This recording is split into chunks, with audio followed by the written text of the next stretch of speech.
तो मैं किचन में खड़ा हुआ था, स्टैंड के पास मेरी माता जी रात का खाना बना रही थी और मेरे मम्मी को कहा, mummy I want to start the business. एक छोटा सा थॉट रखा। मम्मी ने कहा पैसे तो हैं, तो मैंने कहा कुछ ना कुछ तो कर लेंगे। उन्होंने ये कहा, एक काम कर, 2 साल ट्राई कर, छत अपनी है, जब सब बर्बाद भी हो जाएगा ना तो वापस करा जाना। That one energy. I was a kind of a guy जो नशा करा करता था। अच्छा। जो कि सुलोचन और वाइटनर के नशे किया करता था। आज वो व्यक्ति 100% अपने गुरु जी के लिए, हनुमान जी के लिए, अध्यात्म के लिए डेडिकेटेड है। तो कौन कहता है कि व्यापार के लिए पैसे की जरूरत है, विचार की जरूरत है। तो 400 रुपये का इन्वेस्टमेंट लगाया था और 60,000 रुपये। फंडिंग घोड़े पे नहीं करी जाती है, फंडिंग घुड़सवार के हिसाब से करी जाती है। घुड़सवार घोड़े को कैसे चलाता है, घोड़े की एबिलिटी तो है। फंडिंग स्टार्टअप पे नहीं करी जाती है, फंडिंग करी जाती है उस आदमी पे जो उस स्टार्टअप को चलाने का विचार रखता है, वो कैसे उसको आगे बढ़ाना चाहता है। आज भी एप्पल को सबसे बड़ी कंपनी क्यों माना जाता है? क्योंकि उसके पास में कैश सबसे ज्यादा है, उसके पास में सेविंग सबसे ज्यादा है। I am the follower of Hanuman ji ji. और मैंने अपने गुरुजी से हमेशा ये चीज सीखी है कि whatever you are doing, do something for the society. कुछ तो आप समाज के लिए करो। आज ऐसे ही टाटा के सामने, रतन टाटा जी के सामने सर नहीं झुकता। आज हम जानते हैं कि वो समाज के लिए क्या करते हैं। आज ऐसे ही अजीम प्रेमजी जी के सामने सर नहीं झुकता। उसके पीछे कुछ कारण है, वो समाज के लिए कुछ करते हैं, देश के लिए कुछ करते हैं। तो कहीं ना कहीं क्योंकि हनुमान जी को किंग मेकर कहा जाता है, उन्होंने राजा बनाया है लोगों को। चाहे हम सुग्रीव की बात करें, चाहे हम विभीषण की बात करें, इनको राजा बनाने के पीछे राम जी की कृपा से हनुमान जी का एक वो रहा है, सहयोग रहा है। तो मेरे गुरुजी ने हमेशा मुझे इस चीज़ सिखाई है कि कुछ तो करो आप समाज के लिए। तो आज भी हिंदुस्तान का किसी भी स्टूडेंट में ये हिम्मत नहीं होती है कि वो टीचर के सामने खड़े होकर उनसे सवाल करे कि why this, why not this. इसके लिए मैं धन्यवाद देना चाहूँगा माननीय श्री प्रधानमंत्री मोदी जी को, जिन्होंने वोकेशनल कोर्सेज की शुरुआत की। वोकेशनल कोर्सेज जो कि हमारे पुरातन समय पर चला करते थे। आपको याद होगा जब हम द्रोणाचार्य जी के समय की बात करते हैं, महाभारत काल की बात करते हैं, या हम द्वापर की बात करते हैं या त्रेता की बात करते हैं, वहाँ पर गुरु पद्धति चला करती थी, जहाँ पर राजा महाराजा अपने बच्चों को गुरुजी के यहाँ भेजा करते थे। तो गुरुजी उनको खेल में भी तैयार करते थे, गुरुजी उनको तीर कमान में भी तैयार करते थे, गुरुजी उनको शास्त्रों पे भी तैयार करते थे और गुरुजी उनको युद्ध नीति पे भी तैयार करते थे। ये क्या था? ये था 360 degree development. Hi, this is Indranil and welcome back to our channel The Spotlight Beyond Profession. Today we will be having another podcast with Mr. Rahul Bhargav. Rahul Bhargav is the person behind the brand She Kunj. She Kunj is a very famous and well-known brand pan-India today and incepted from the city of Indore. She Kunj के बारे में जब भी हम नाम सुनते हैं तो लगता है something related to female and something related to organized things about female. So let's discuss and let's find out what the concept behind She Kunj and how Mr. Rahul Bhargav has created this She Kunj over a period of time and what is his roadmap, how he is seeing and what is his concept behind this brand She Kunj. Please entire podcast को देखिए और जानिए कि she Kunj के पीछे की कहानी क्या है. And I hope you will be having lot of ideas and lot of inputs how you can create business model and how you can make a business model which will be very very robust and for a long duration of time in any city wherever you are planning to come with the business model. So please watch this entire podcast and get lot of insights about Mr. Rahul Bhargav and the brand She Kunj.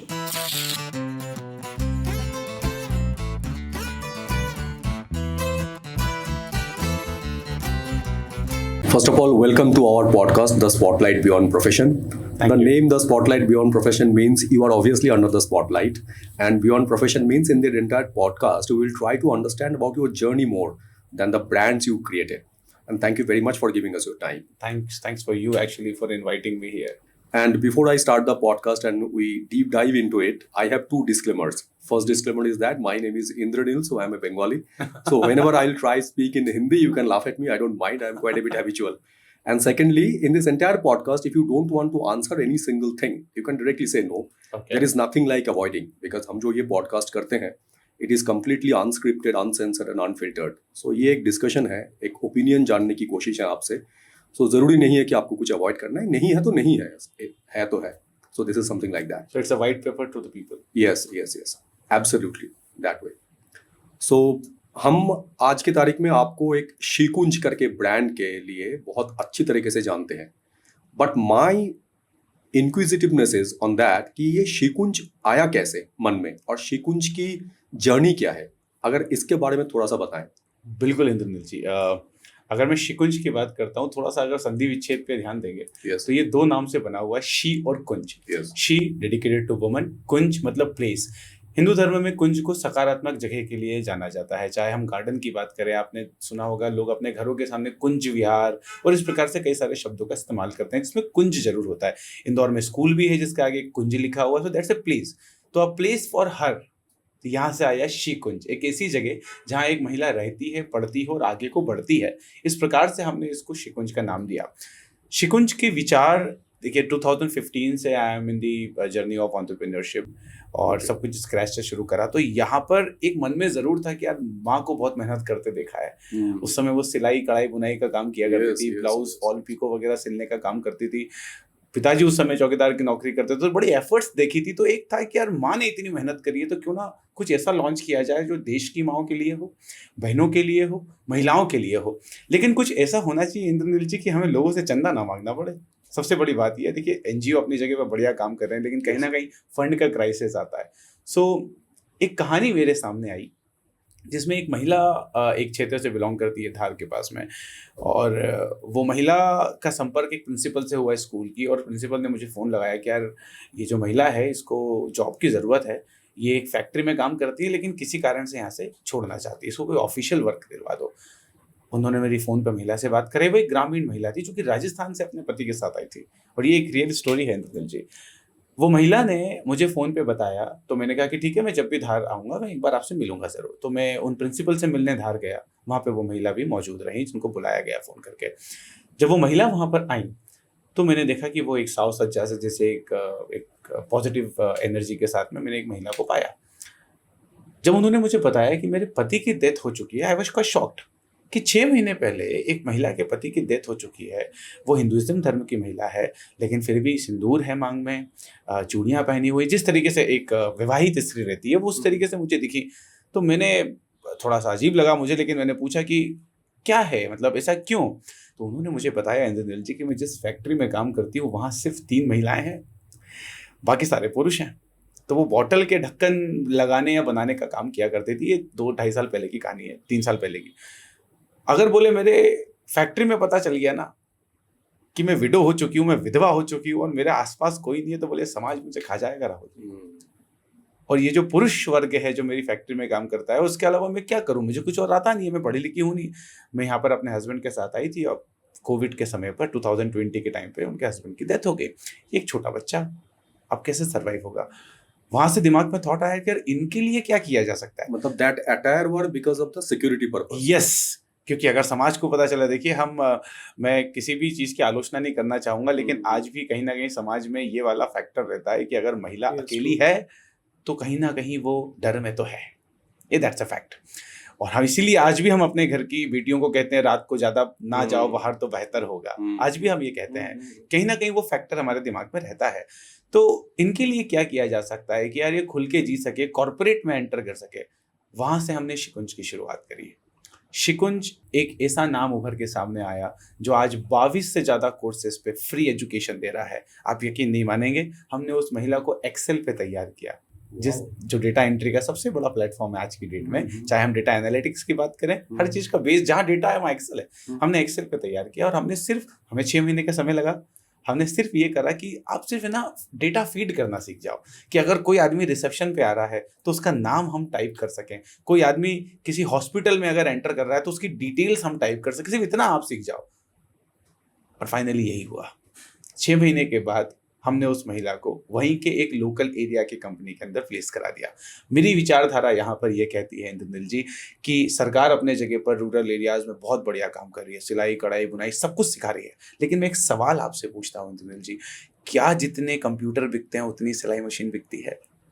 नहीं, बिल्कुल नहीं। बिकते तो computer हैं। तो सिलाई कढ़ाई बुनाई सिखाइए, जरूरी है, वो कलाएं हैं, भारत इससे जाना जाता है, ये संस्कृति है। G20 में इसके ऊपर कई सारे लेक्चर हुए हैं, कई सारे जो विदेशी लोग आए थे, जो अलग अलग 20 अलग अलग देश आए थे, अलग अलग जो डेलीगेट्स इंडस्ट्री के आए थे, उन सबको हमारी संस्कृति से जोड़ा गया, जरूरी था। लेकिन उसके साथ ये भी ज़रूरी है कि वो डेटा एंट्री करना सीख जाए, उसके साथ ये भी ज़रूरी है कि वो बेसिक प्लेटफॉर्म सीख जाए। मैं सिर्फ ये चाहता हूँ कि अगर वो ये सीख गई तो किसी सीए के यहाँ बैक ऑफिस ऑपरेटर का काम कर लेगी, किसी हॉस्पिटल पे रिसेप्शनिस्ट की नौकरी कर लेगी, किसी फैक्ट्री में एंट्री जब होती है वहाँ पे वो काम कर लेगी सिस्टम पे एंट्री करने का। यहाँ से वो कॉर्पोरेट में एंटर कर पाएगी। उसके पास एक प्लान बी रहेगा जहाँ से वो सुख सुविधाओं के साथ में अपना भविष्य सिक्योर कर सकती है। मतलब your major focus is to make an individual yes, rather than इनको ये अटायर की जरूरत है अपनी सिक्योरिटी के लिए और अपनी मजबूरी में कोई काम मेरी विचारधारा महिला सशक्तिकरण को लेकर कहीं भी अटायर से संबंध नहीं रखती। मेरी बात यह है कि आज कोविड, हमने शिकुंज की विचारधारा ये कहती है कि आज कोविड हम सबने देखा, हमने वो एक भयंकर काल का समय महसूस किया, सबने अपने परिवार से संबंधित लोगों को जाते हुए भी देखा। उस समय पर कितने परिवार ऐसे थे इंद्रनील जी जिनके यहाँ से पुरुष का नामो निशान मिट गया। Yes yes true. मेरे ही संपर्क में कुछ परिवार ऐसे हैं जहाँ पिता भी चला गया, बेटा भी चला गया और घर में बची हैं बहू और सास। How they will survive? आज भी भारत में क्यों, मैं तो दुनिया की बात कहूंगा, पुरुष वर्ग को आय का स्रोत के लिए जाना जाता है। कहा जाता है कि पुरुष को काम करना रहता है, जो कि फैक्ट है। भारत की मैक्सिमम आबादी या दुनिया की कई सारी आबादी इसी पे निर्भर करती है। महिलाएं अपने परिवार को संभाल रही हैं और पुरुष जो है वो आय का स्रोत इकट्ठा कर रहे हैं। इस परिस्थिति में अगर पुरुष इस दुनिया से चला जाता है तो वो महिला आय का स्रोत कैसे खड़ा करेगी? तो मेरी हमेशा, मैं नेगेटिविटी नहीं की बात नहीं कर रहा हूँ, मैं बात कर रहा हूँ कि एक ऐसा आधार, एक ऐसा प्लेटफॉर्म जो ना सिर्फ रूरल एरिया में बल्कि अर्बन एरियाज में भी लोगों को एडुकेट कर कर उनके लाइफ में प्लान बी की तरह खड़ा हो रहा है कि आप आइए, सीखिए, पढ़िए और नौकरी से कनेक्ट होइए। आज मैं एक छोटा सा आयुषी पटेल के नाम से एक लड़की है जो हमसे कनेक्टेड है, और भी महिलाएं हैं, मैं उनका नाम ज़्यादा लेना नहीं चाहूँगा प्लेटफॉर्म पे। खजराने के पास में एक महिला रहती है इंद्रनील जी, जिसके पति की स्टेशनरी की दुकान थी और उसने कभी काम नहीं किया। महिला ने स्टेशनरी की दुकान कोविड में ख़त्म हो गई, घर में कर्जा चढ़ गया, जो भी कारण से चढ़ा, बच्चों की फीस भरने की दिक्कत आई। मेरे ही वाइफ के परिचित वो लोग थे, तो घूम के उनके पास फ़ोन आया और उनका मेरे पास फ़ोन आया। मैंने कहा ठीक है, मैंने अपनी टीम से बात करी तो क्या किया जा सकता है। तो हमने कहा कि शिकुंज पे जो डेटा डालने वाला काम है उसके लिए जो डेटा लगता है, क्यों ना हम ऐसी महिलाओं से सोर्स करवाएं। इसके लिए लगेगा तो हम शुरू के 10 दिन की ट्रेनिंग देंगे।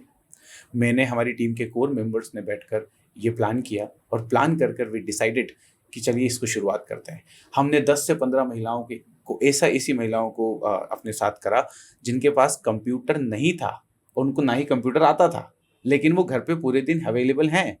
आज वो महिलाएं प्रतिदिन हमारे माध्यम से 400 रुपये से 600 रुपये डेटा एंट्री करके कमा रही हैं। हर सप्ताह उनका पेमेंट रिलीज होता है। दिल में बड़ी खुशी होती है कि जो महिला पहले घर पे बैठी हुई थी, उसके पास एक खाली समय अवेलेबल था, उस समय पर वो आज डेटा इकट्ठा करने का, डेटा सोर्स करने का काम कर रही है, और ना सिर्फ हमारे साथ, इंदौर के कई सारे ब्रांड्स के साथ। यही तो एक सशक्तिकरण है। ये आपने 2015 में शुरू किया है? नहीं, 2015 में हमारा पेरेंट कंपनी R.Ventures शुरू हुआ। थोड़ा सा इससे पहले जाते हैं, आप बेसिकली कहाँ से हैं और शुरुआत कहाँ से हुआ है? मतलब आपकी स्कूलिंग कहाँ से हुई है, फैमिली, थोड़ा सा इसके बारे में अगर बताएं। बिल्कुल।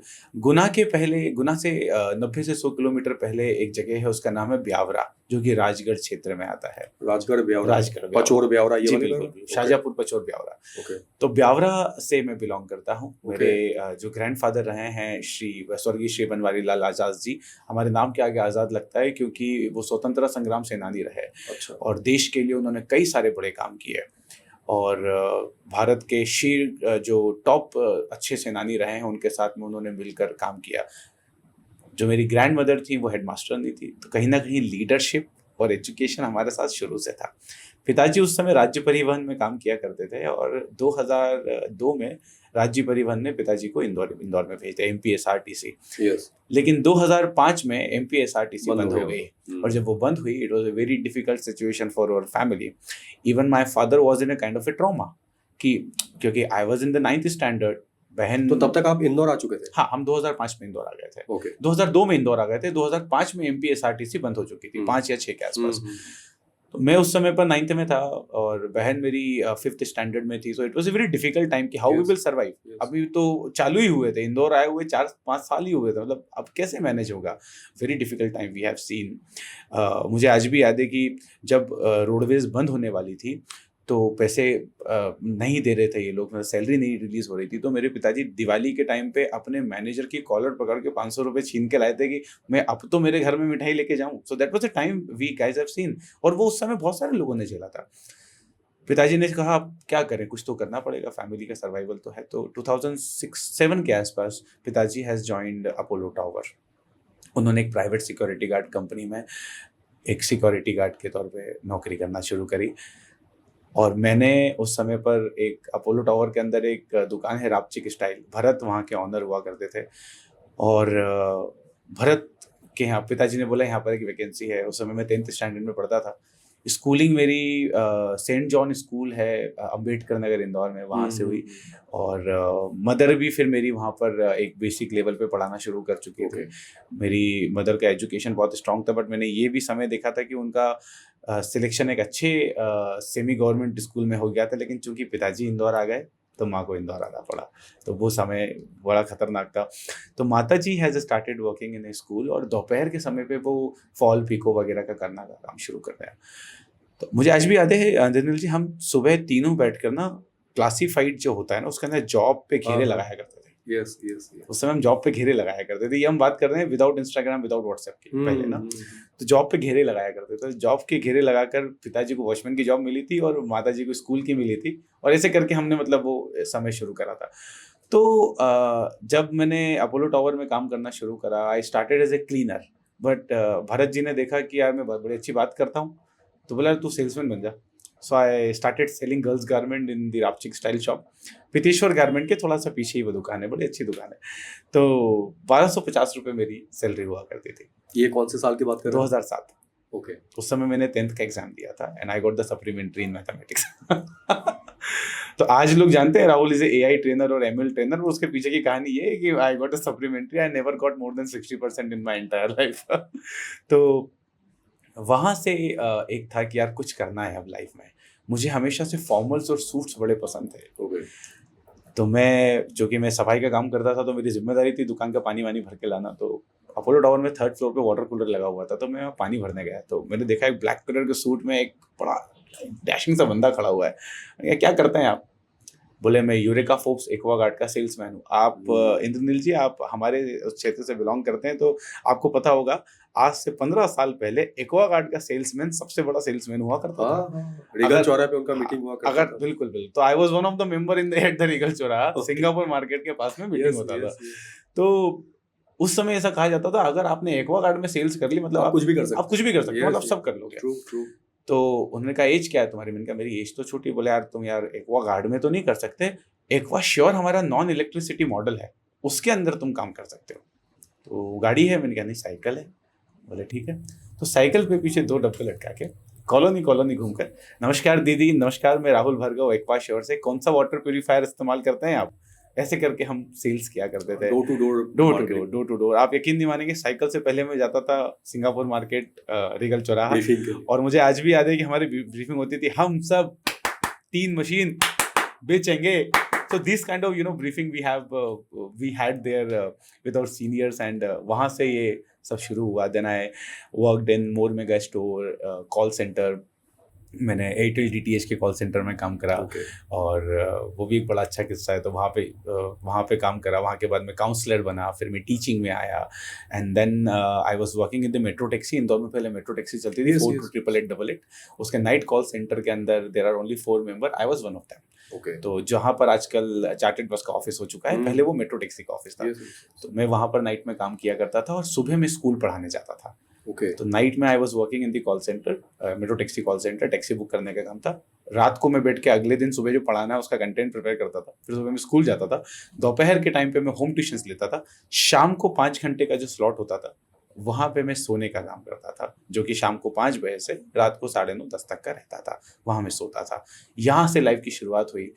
एक दिन मित्र से बात हुई कि कुछ करते हैं यार लाइफ में।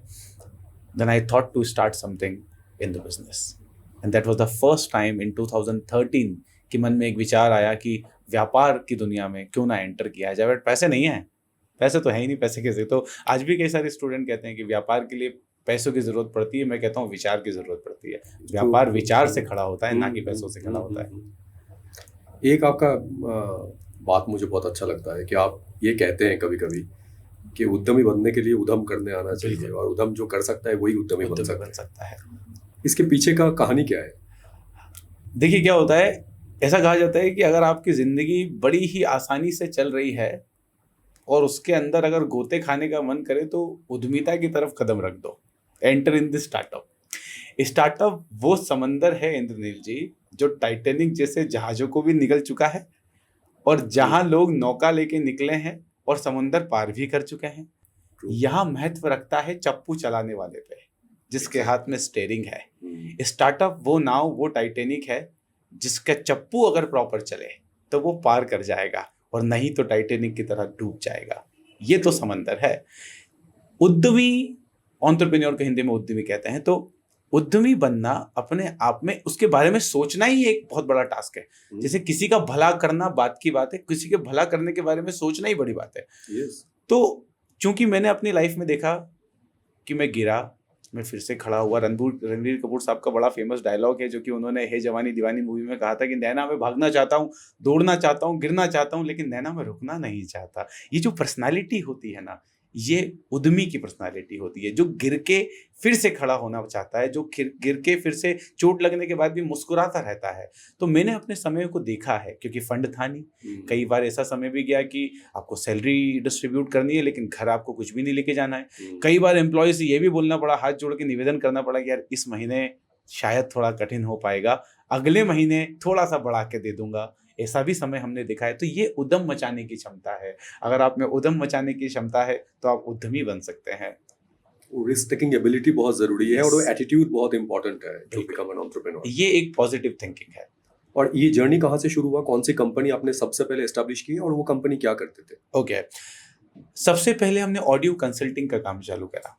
कंपनी खड़ी करने के पहले, क्योंकि हमें तो पता ही नहीं था। आजकल तो YouTube पे सारे वीडियोस मिल जाते हैं कि how to start a organisation.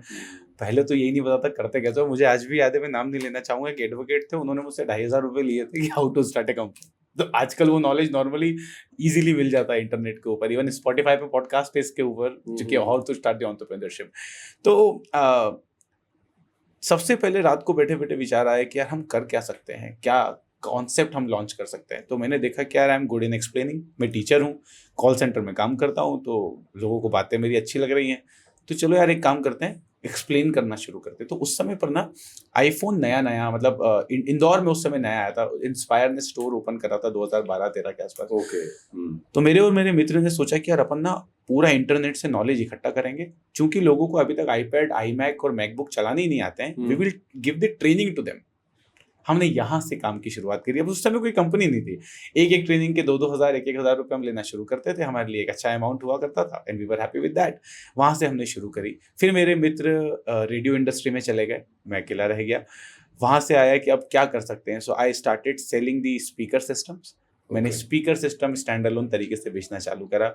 एक कंपनी थी वायलेट 3D के नाम से, उसका स्पीकर हमने बुला के मैंने कई सारे मार्केटिंग के सेशन में वो एग्जांपल भी दिया। इवन IIT के अंदर I also have taken this example and share with the students की जीरो कॉस्ट लगाकर, मतलब सिर्फ जीरो तो नहीं कहूँगा, 400 रुपये लगाकर हमने 60,000 का मुनाफा कमाया था।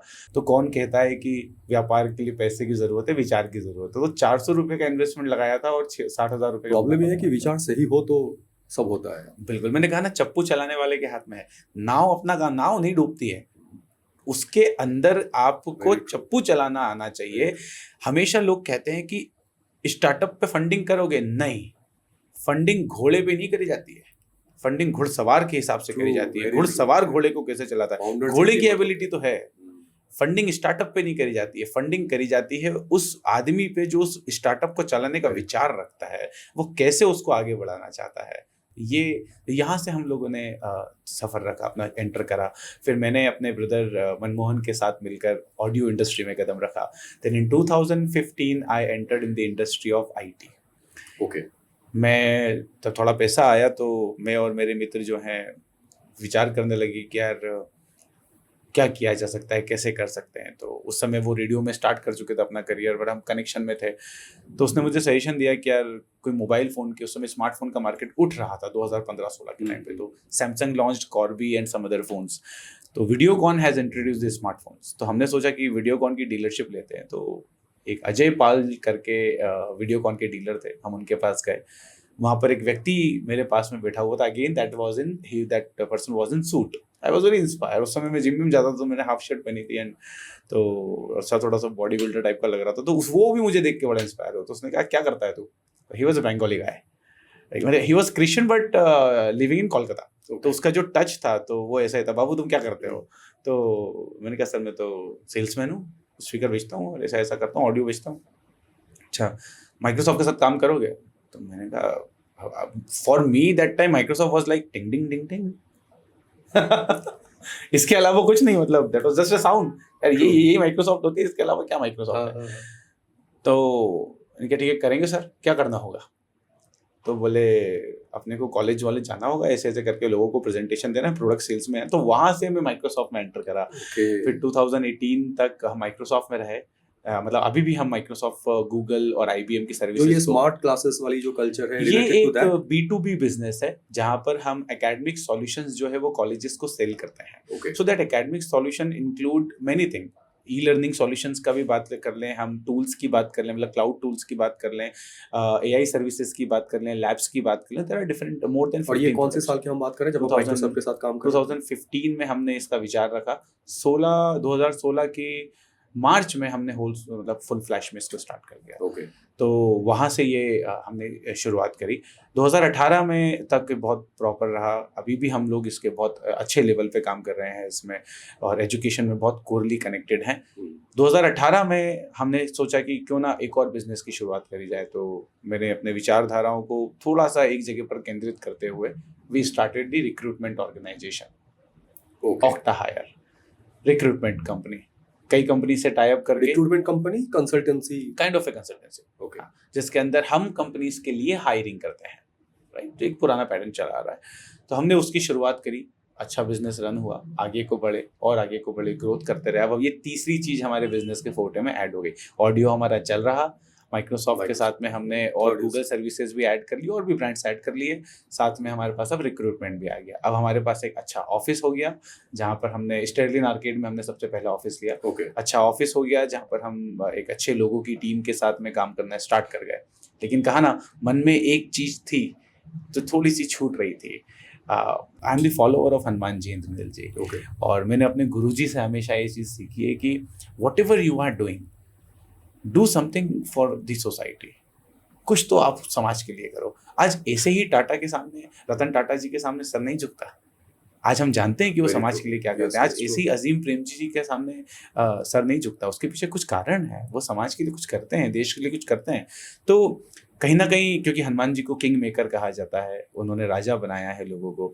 चाहे हम सुग्रीव की बात करें, चाहे हम विभीषण की बात करें, इनको राजा बनाने के पीछे राम जी की कृपा से हनुमान जी का एक वो रहा है, सहयोग रहा है। तो मेरे गुरुजी ने हमेशा मुझे इस चीज़ सिखाई है कि कुछ तो करो आप समाज के लिए। तो कहीं ना कहीं वो फैक्टर छूट रहा था कि यार उनकी कृपा से हम इतनी, क्योंकि हम तो कुछ थे नहीं। हम तो एक सफाई कर्मचारी का काम करते थे, हम तो सेल्समैन का काम करते थे। तो समथिंग इज मिसिंग।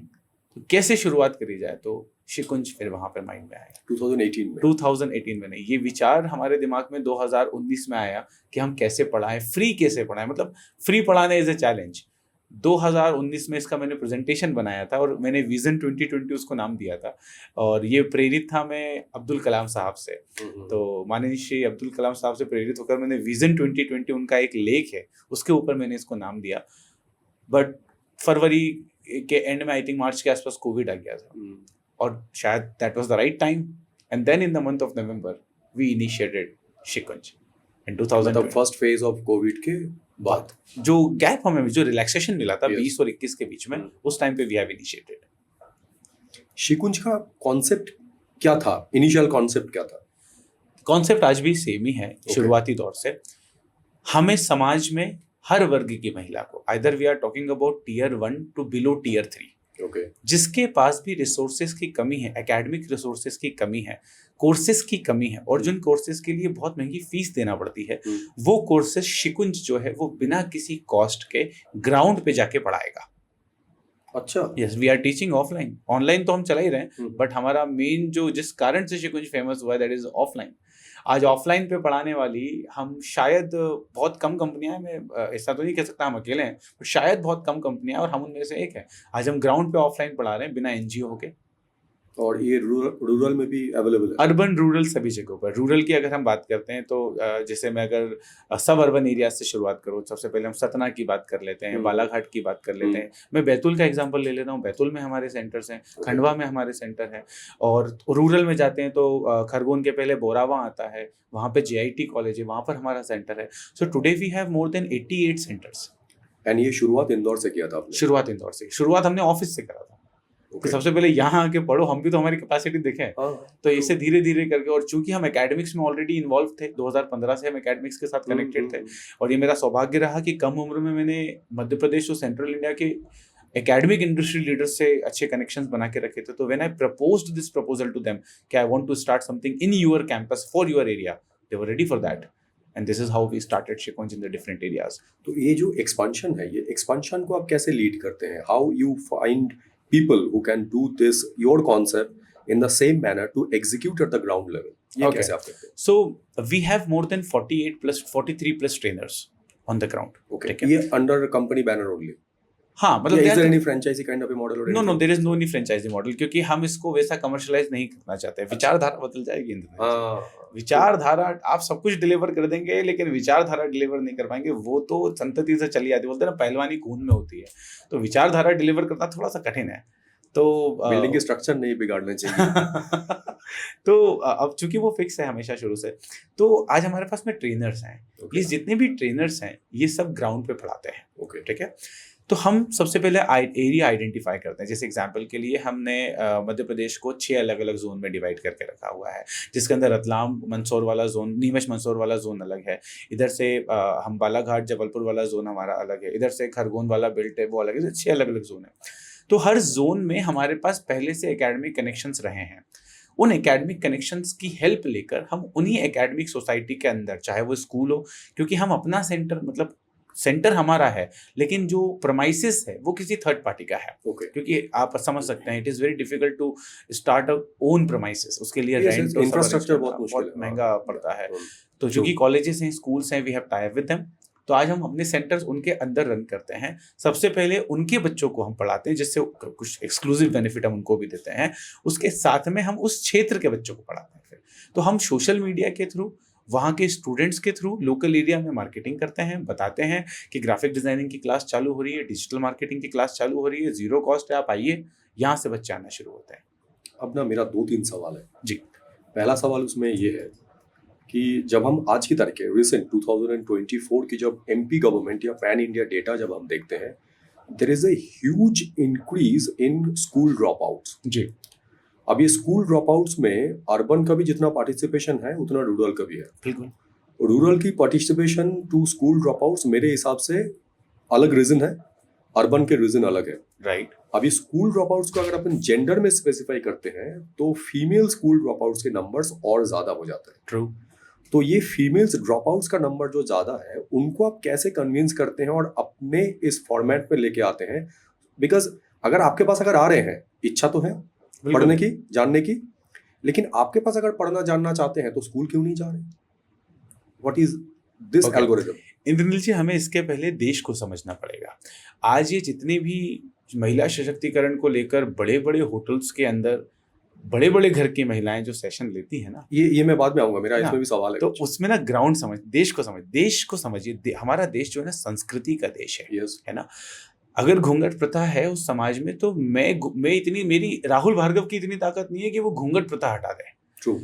लेकिन मेरी ताकत ये है कि घूंघट में रहते हुए डिजिटलाइज कैसे कर सकता है, घूंघट में रहते हुए पढ़ाई कैसे करवा सकता है। So we started a campaign, घूंघट में मोबाइल।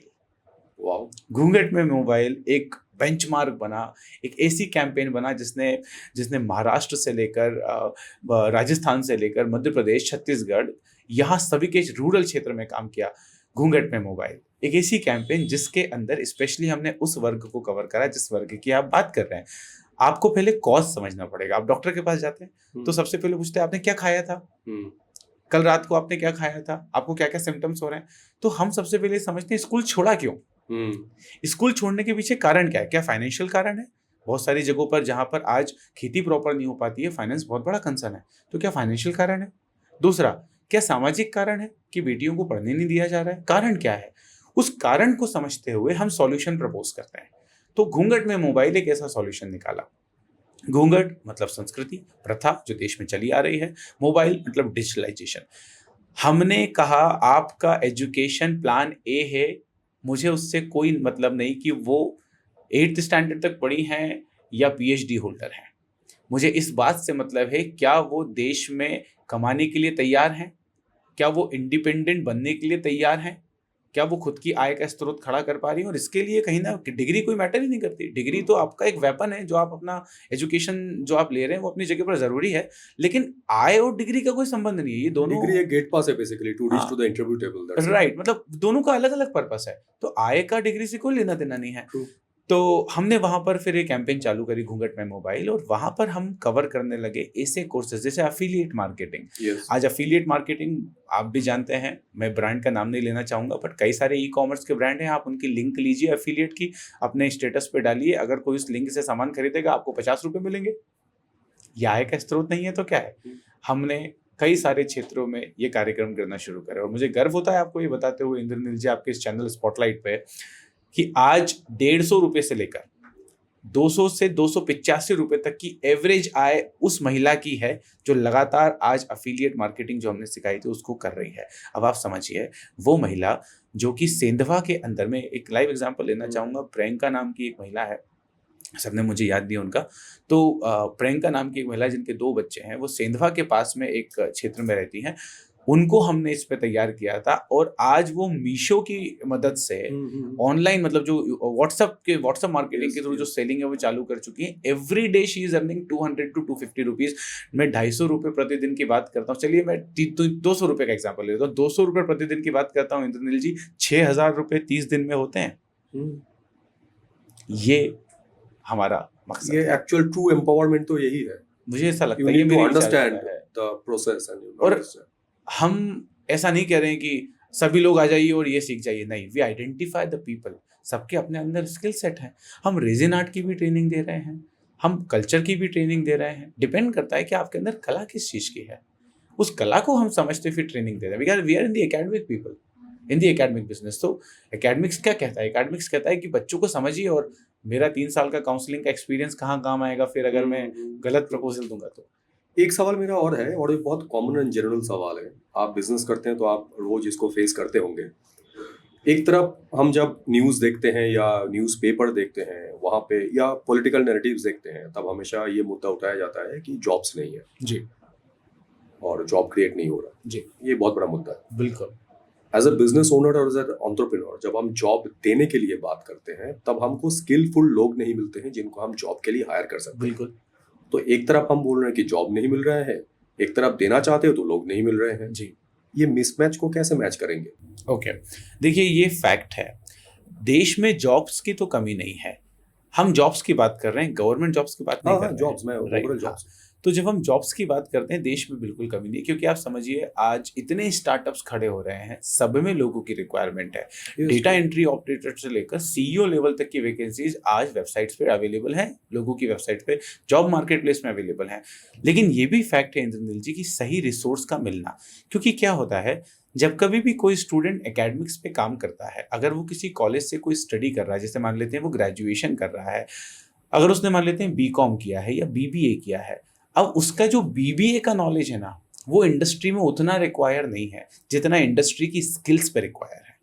True. अगर वो बीबीए के साथ में डेटा एनालिटिक्स का कोई सर्टिफिकेट ले लेगा या एमबीए के साथ में पावर बीआई का सर्टिफिकेशन कर लेगा, उसकी जॉब लगने के चांसेस ज़्यादा हो जाएंगे as compare to a normal candidate. मैं आपको ऐसे समझाता हूँ। 15 साल 20 साल पहले इंद्रनील जी वैकेंसीज निकला करती थी, we require digital marketing expert, या वी रिक्वायर ग्राफिक डिजाइनर, या we require Java developer, BTech होना चाहिए। इंद्रनील जी आज के टाइम पे वैकेंसी निकलती है, कोविड आपने भी देखा, उसकी वैकेंसी भी देखी, अब वैकेंसी निकलती है, we need the digital marketing executive, any graduate can apply. तो what is the definition of any graduation?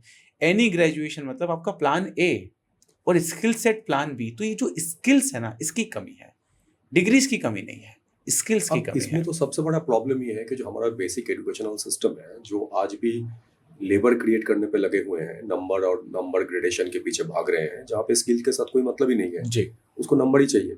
तो जब ये नंबर इतना लेके आप जब जाते हैं और स्किल आपका उस लेवल पे है नहीं, ये डिसिमिलरिटी तो हमेशा रहेगा। बिल्कुल रहेगा। तो एजुकेशनल सिस्टम अगर बेसिक ढांचा जो है हिंदुस्तान के, जहाँ पे ये ओपननेस है ही नहीं, आज भी हिंदुस्तान का किसी भी स्टूडेंट में ये हिम्मत नहीं होती है कि वो टीचर के सामने खड़े होकर उनसे सवाल करे कि why this, why not this. इसके लिए मैं धन्यवाद देना चाहूँगा माननीय श्री प्रधानमंत्री मोदी जी को, जिन्होंने वोकेशनल कोर्सेज की शुरुआत करी। वोकेशनल कोर्सेज जो कि हमारे पुरातन समय पर चला करते थे। आपको याद होगा जब हम द्रोणाचार्य जी के समय की बात करते हैं, महाभारत काल की बात करते हैं, या हम द्वापर की बात करते हैं, या त्रेता की बात करते हैं, वहाँ पर गुरु पद्धति चला करती थी, जहाँ पर राजा महाराजा अपने बच्चों को गुरुजी के यहाँ भेजा करते थे। तो गुरुजी उनको खेल में भी तैयार करते थे, गुरुजी उनको तीर कमान में भी तैयार करते थे, गुरुजी उनको शास्त्रों पे भी तैयार करते थे, और गुरुजी उनको युद्ध नीति पे भी तैयार करते थे। ये क्या था? ये था 360 डिग्री डेवलपमेंट। इसमें प्रॉब्लम ये है कि जब बच्चा स्कूल जा रहा है, वो 7-8 घंटा स्कूल में दे रहा है, उसके लिए फीस पे कर रहा है, जी, अब स्किल सीखने के लिए उसको अलग पैसा देना है, अलग जगह जाना है, तो क्या ये कमर्शियलाइजेशन नहीं है? नहीं, बिल्कुल भी नहीं। देखिए, मैं आपको बताता हूँ, नैक एक एक्रेडिटेशन होता है जो कि कॉलेजेस को लेना पड़ता है। एक छोटा सा एग्जांपल मैं आपको देना चाहूँगा। This is the condition of the NAAC, कि आपने कितने वोकेशनल कोर्सेज पे बच्चों को तैयार किया, कितने शॉर्ट टर्म स्किल सेट पे बच्चे को तैयार किया। ये जो स्किल सेट है ना, ये डिग्री से संबंध नहीं रखता। मैं कई सारे कॉलेजेस में जाता हूँ जहाँ पर बीबीए, बीकॉम, इवन एमबीए के स्टूडेंट्स को आर्टिफिशियल इंटेलिजेंस पे 7-7 दिन की वर्कशॉप दिलवाई जाती है। क्यों? क्योंकि ये जो नया एजुकेशन पॉलिसी डिजाइन हुआ है, इस एजुकेशन पॉलिसी के अंदर वोकेशनल शब्द का इस्तेमाल किया गया है कि हर एक इंस्टीट्यूट को, चाहे वो स्कूल हो, चाहे वो कॉलेज हो, पिछले 5 साल से ये इम्प्लीमेंटेड है। ये जो education, NEP new education policy है, 2020 में आई थी और 2017 में इसकी नींव की शुरुआत हुई थी। लगभग it's more than 6 years now. पिछले 5 से 6 सालों से ये सिस्टम की शुरुआत हुई, और आपने देखा होगा कोविड के बाद से अलग अलग कॉलेजेस जो हैं स्टार्टअप पे प्रोग्राम रखना चालू कर चुके हैं, अलग अलग कॉलेजेस आईटी इवेंट करना चालू कर चुके हैं, अलग अलग यूनिवर्सिटीज में ई समिट से चालू हो गई हैं। इसका मतलब क्या है? ये वोकेशनल है कि स्टूडेंट को 360 डिग्री डेवलपमेंट और एक्सपोजर मिले, जिसके आधार पे ना सिर्फ वो डिग्री के आधार पे नौकरी ले, बल्कि एडिशनल एक्सपोजर के आधार पे भी नौकरी ले। जैसे कि आपने देखा होगा पिछले 5 सालों में बहुत बड़ा changes, now the internship is compulsory for the colleges. Yes, true. पहले नहीं हुआ करता था। ये नैक का हिस्सा है कि आपके स्टूडेंट्स ने, कितने बच्चों ने इंटर्नशिप करी, उसको इंटर्नशिप का सर्टिफिकेट, जो कंप्लीशन सर्टिफिकेट है, वो अपने एचओडी को देना पड़ेगा, और एचओडी को डायरेक्टर को देना पड़ेगा। That is the policy of the colleges. Why they need it? Because government ने प्रेशर किया है कि start working on the vocational courses, जिससे बच्चा 360 डिग्री डेवलपमेंट ले। पहले स्टूडेंट को कॉलेज के साथ में इंटर्नशिप करना पड़ती थी, आजकल कॉलेज खुद 15 दिन से 60 दिन की गैप देता है। आज शिकुंज में कितनी सारी महिलाएं, लड़कियां आती हैं जो 60-60 दिन की कॉलेज ने जिनको गैप दी है कि आप 60 दिन जाइए और इंटर्नशिप करके आइए, प्रैक्टिकल एक्सपीरियंस लेके आए। तो ये जो एक्सपोजर है, ये न्यू एजुकेशन पॉलिसी का हिस्सा है, and I really thanks to the existing government for this. अब नाउ एजुकेशनल सिस्टम में थोड़ा सा एक और बात कर लेते हैं। अर्बन एजुकेशनल सिस्टम की मैं बात कर रहा हूँ अभी।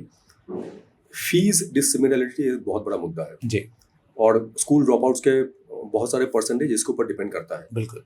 आज के तारीख में अगर हम जिस शहर में आप काम करते हैं या जिस शहर में आपने अपना बिजनेस शुरू किया है, उस शहर की अगर मैं बात करूं, सब माँ बाप चाहते हैं कि अपने बच्चों को एक अच्छे एजुकेशन दें और अच्छे स्कूल में भर्ती करें। उस स्कूल की जो बस है वो आज एसी हो चुका है। बिल्कुल, कॉस्ट तो बढ़ेगा, माँ बाप से ही स्वाभाविक बात है। आना है। तिल अब जो तिल्ली में माँ से बाप- निकलता है अब जो माँ बाप देना नहीं चाहते हैं, माँ बाप की जरूरत नहीं है कि इस बच्चा एसी बस में स्कूल जाए, but they need to pay. If बिल्कुल, they are not able to pay, then they have to go for other option. Right. तो क्वालिटी ऑफ एजुकेशन को अगर आप क्वालिटी ऑफ कॉमर्स के साथ जोड़ देंगे तो ये क्वालिटी कब तक मेंटेन होगी? बिल्कुल, और मैं इसमें एक चीज आपको ये बताना चाहूंगा, लेकिन कि रेगुलर बेसिस पर, even when we talk about कि कंपलसरी है, इट इज नॉट कंपलसरी। कोई भी कॉलेज, स्कूल बस को कंपलसरी नहीं कर सकता। ये लॉ के अंदर है, ये रूल्स के अंदर है। Not even a single college की आपको बस से आना ही है। My daughter is taking the education from a missionary school, so there is 2 options. You can take the bus और वैन ऑफ द स्कूल, या फिर आप इंडिविजुअली अपने अकॉर्डिंग भी आ सकते हैं। तो ये निर्भर करता है आपके ऊपर। लेकिन हाँ, ये मैं बिल्कुल आपकी बात से मैं एग्री हूँ, कमर्शियलाइजेशन जो एजुकेशन का हुआ बच्चा ये है, सब देखता है, उसका भी मन में होता है कि उसका बिल्कुल। बच्चा ऐसा आ रहा है, मैं भी ऐसा करूंगा। बिल्कुल सही कह रहे हैं। और ये जो कॉम्पिटिटिव मार्केट तैयार Yes, हुआ है, yes, और मैं स्कूल से ज्यादा कहीं ना कहीं नाखुश हूँ कोचिंग से। अरे वो तो बहुत बड़ा है। हाँ, मतलब आज जितनी सीट भंवरकुआ के एक जितने बच्चे भंवरकुआ की एक बिल्डिंग में पढ़ रहे हैं, उतनी पूरी भारत में सीट है। Yes, true. भंवरकुआ की एक कोचिंग में जितने बच्चे पढ़ रहे हैं, उतनी पूरी भारत में सीट है। Still you are taking the admission, you are taking lakh of rupees to the student, from the student. वो बच्चा कहाँ से लाएगा? वो 1.5 लाख रुपए आपको फीस पे कर रहा है, आप सबको एक जैसा पढ़ा रहे हैं, फिर ABC सेक्शन डिवाइड कर रहे हैं। आप उनको रियलिटी पे तैयार करिए। And see, here we have the example of Kota.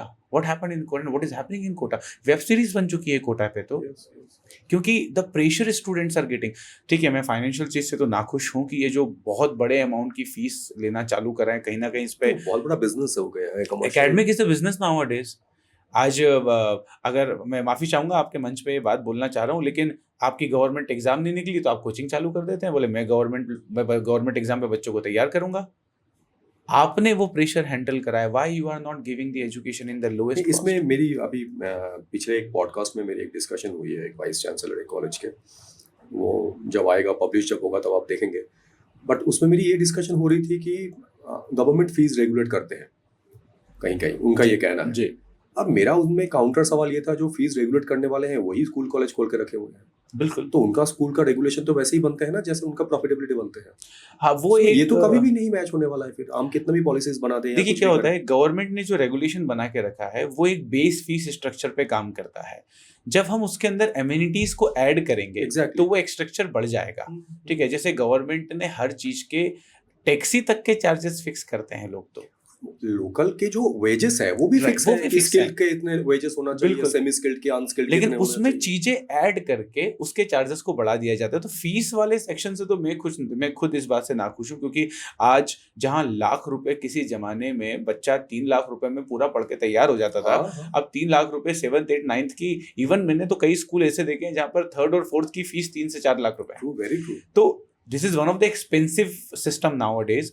इस पे जहां तक मैं आपको एक बात बताना चाहूंगा, government is trying to support the local by the help of the local people. जैसे कि सीएम राइज योजना स्टार्ट हुई थी, if you had heard about CM rise योजना, जिसमें सीएम राइज स्कूल्स की शुरुआत करी गई। हालांकि वो उस लेवल पे काम नहीं कर पा रही है जैसे होना चाहिए, बट कहीं ना कहीं गवर्नमेंट की निगाहों में ये है।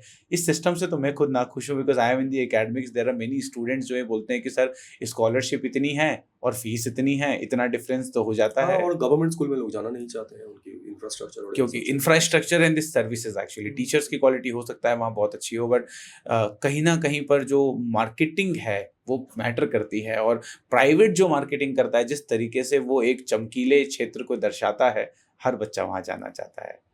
आप शिकुंज में काम कर रहे हैं, बहुत अच्छा काम कर रहे हैं, वुमेन एम्पावरमेंट की हम बात करते हैं। इसमें मेरा एक और सवाल बनता है कि हम जेंडर इक्वलिटी की बात करते हैं। बिल्कुल। तो जब हम जेंडर इक्वलिटी की बात करते हैं, then there should be capability equality as well. True. अगर आपको क्वालिटी, कैपेबिलिटी, क्रेडिबिलिटी अगर सेम मैच होता है, तो शायद हमको जेंडर इक्वलिटी के लिए इतनी बात करने की जरूरत नहीं पड़े, ट्रू। और ना रिजर्वेशन देने की जरूरत पड़े। राइट। ये मेरी पर्सनल राय है, may be I am completely wrong. What is your narrative on this? Why we need this women entrepreneur as a separate? Entrepreneur is entrepreneur, anyone can be. मैंने आपको कहा ना, नाउ कोई भी चलाए, उसकी कैपेबिलिटी निर्भर करती है। Yes.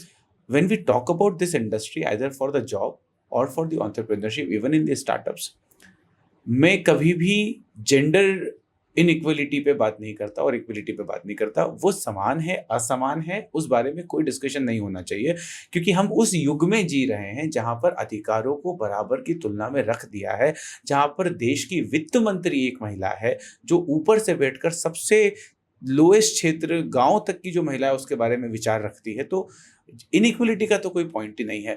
और बात करते हैं रिजर्वेशन की, so I don't think it is require in the industry now. But उसमें भी 33% रिजर्वेशन नहीं होगा तो हंगामा शुरू हो जाता है हर चीज में। बट मैं उसके पक्ष में नहीं हूँ, क्योंकि देखिए रिजर्वेशन कहीं ना कहीं, फिर आप आज अगर हम रिजर्वेशन की बात करते हैं, कहीं ना कहीं ये देश के कुछ वर्ग के लिए अच्छा होगा, लेकिन कई सारे वर्ग के लिए गलत भी है। हाँ, क्योंकि मुझे ऐसा लगता है जैसे आप रन कर रहे हैं बिजनेस, अगर आपको कोई कैपेबल फीमेल कैंडिडेट मिलेंगे, you will love to hire. Industries are doing it now. कई सारी कंपनीज ऐसी हैं जहां पर फीमेल परसेंटेज 55 से भी सपोर्ट ज्यादा करते है। हैं ये 33% रिजर्वेशन को? देखिए, मैं इसके पक्ष में नहीं रहता। हाँ, जो लोअर एरियाज हैं, जिसे हम रूरल एरियाज की बात करते हैं, जहां पर महिलाओं को कहीं ना कहीं पर चैलेंजेस का सामना करना पड़ रहा है, उनके लिए सुविधाएं होना जरूरी है। लेकिन अर्बन में भी मैं देख रहा हूँ, people are taking the benefit of this 33% reservation. I don't that is not required, I don't think that is required. But yes, in the rural area of the India, क्योंकि मैंने वो परिवार भी देखे हैं जहाँ पर मैंने कहा ना, पुरुष नहीं है और महिला है, थोड़ा स्किल कम है लेकिन नहीं मिल पा रही है जॉब, कहीं ना कहीं उनके लिए सॉल्यूशन जरूरी है।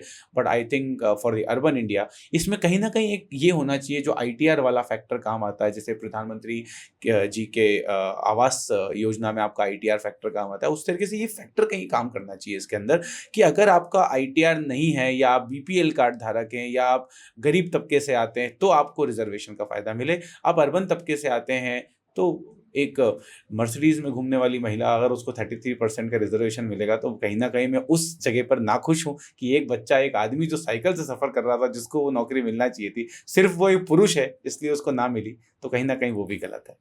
And what about in today's trend on women entrepreneurship की अगर हम बात करें, तो वुमेन एंटरप्रेन्योरशिप बोल के क्या हम ये बोलना चाहते हैं कि केक बनाने की फैक्ट्री खोलना है? क्या बिल्कुल भी ऐसा नहीं है। Then why this women entrepreneurship? देखिए, when we talk about the women entrepreneurship, आपको एक लॉ समझना पड़ेगा, एक फॉर्मूला समझना पड़ेगा कि जब एक महिला सशक्त होती है इंद्रनील जी, तो वो ना सिर्फ अपने आप को, बल्कि अपने परिवार को, अपने समाज को और अपने देश को सशक्त करती है। महिला एक घर की आधार होती है, संस्कृति और सभ्यता की निशानी होती है। वुमेन एंटरप्रेन्योरशिप को बढ़ावा देने के पीछे कारण है इंडिपेंडेंट बनाना। कारण है कि आपके पास जो स्किल है, अगर आपके पास में आर्ट एंड क्राफ्ट की स्किल है, आप उससे व्यापार की शुरुआत करिए। आपके पास केक बनाने की स्किल है, आप उससे शुरू करिए। आपके पास में एयरक्राफ्ट बनाने की स्किल है, आप उससे शुरू करिए। मैं नाम नहीं लेना चाहूंगा, but there is a brand जो कॉस्मेटिक इंडस्ट्री में वुमेन एंटरप्रेन्योर शुरू करा और आज दुनिया के बड़े ब्रांड्स में शामिल है। मिलान, बिल्कुल भी आप सब जानते हैं उन ब्रांड को। ई-कॉमर्स के अंदर कॉस्मेटिक्स का सबसे बड़ा ब्रांड जिसकी शुरुआत हुई, और आज वो ब्रांड जो है वो भारत के शीर्ष ई-कॉमर्स ब्रांड में शामिल है, जिसकी शुरुआत एक महिला ने करी। इसका मतलब ये नहीं है कि आप सिर्फ केक ही बनाइए। आपके पास में जो कला है, आप उसके अंदर स्टार्टअप्स को ऐड करिए, एंटरप्रेन्योरशिप को ऐड करिए। और मैंने क्या कहा, एंटरप्रेन्योर मतलब उद्यमी। आप कांस्टेंट मत रहिए, आप विचार स्टार्ट करिए। मेरी माता जी के अंदर मांडना बनाने की बहुत अच्छी कला शुरू से है, टीचर वो रही हैं। क्या करूं, मैं फ्री हूं, मैंने कहा mummy start working on this.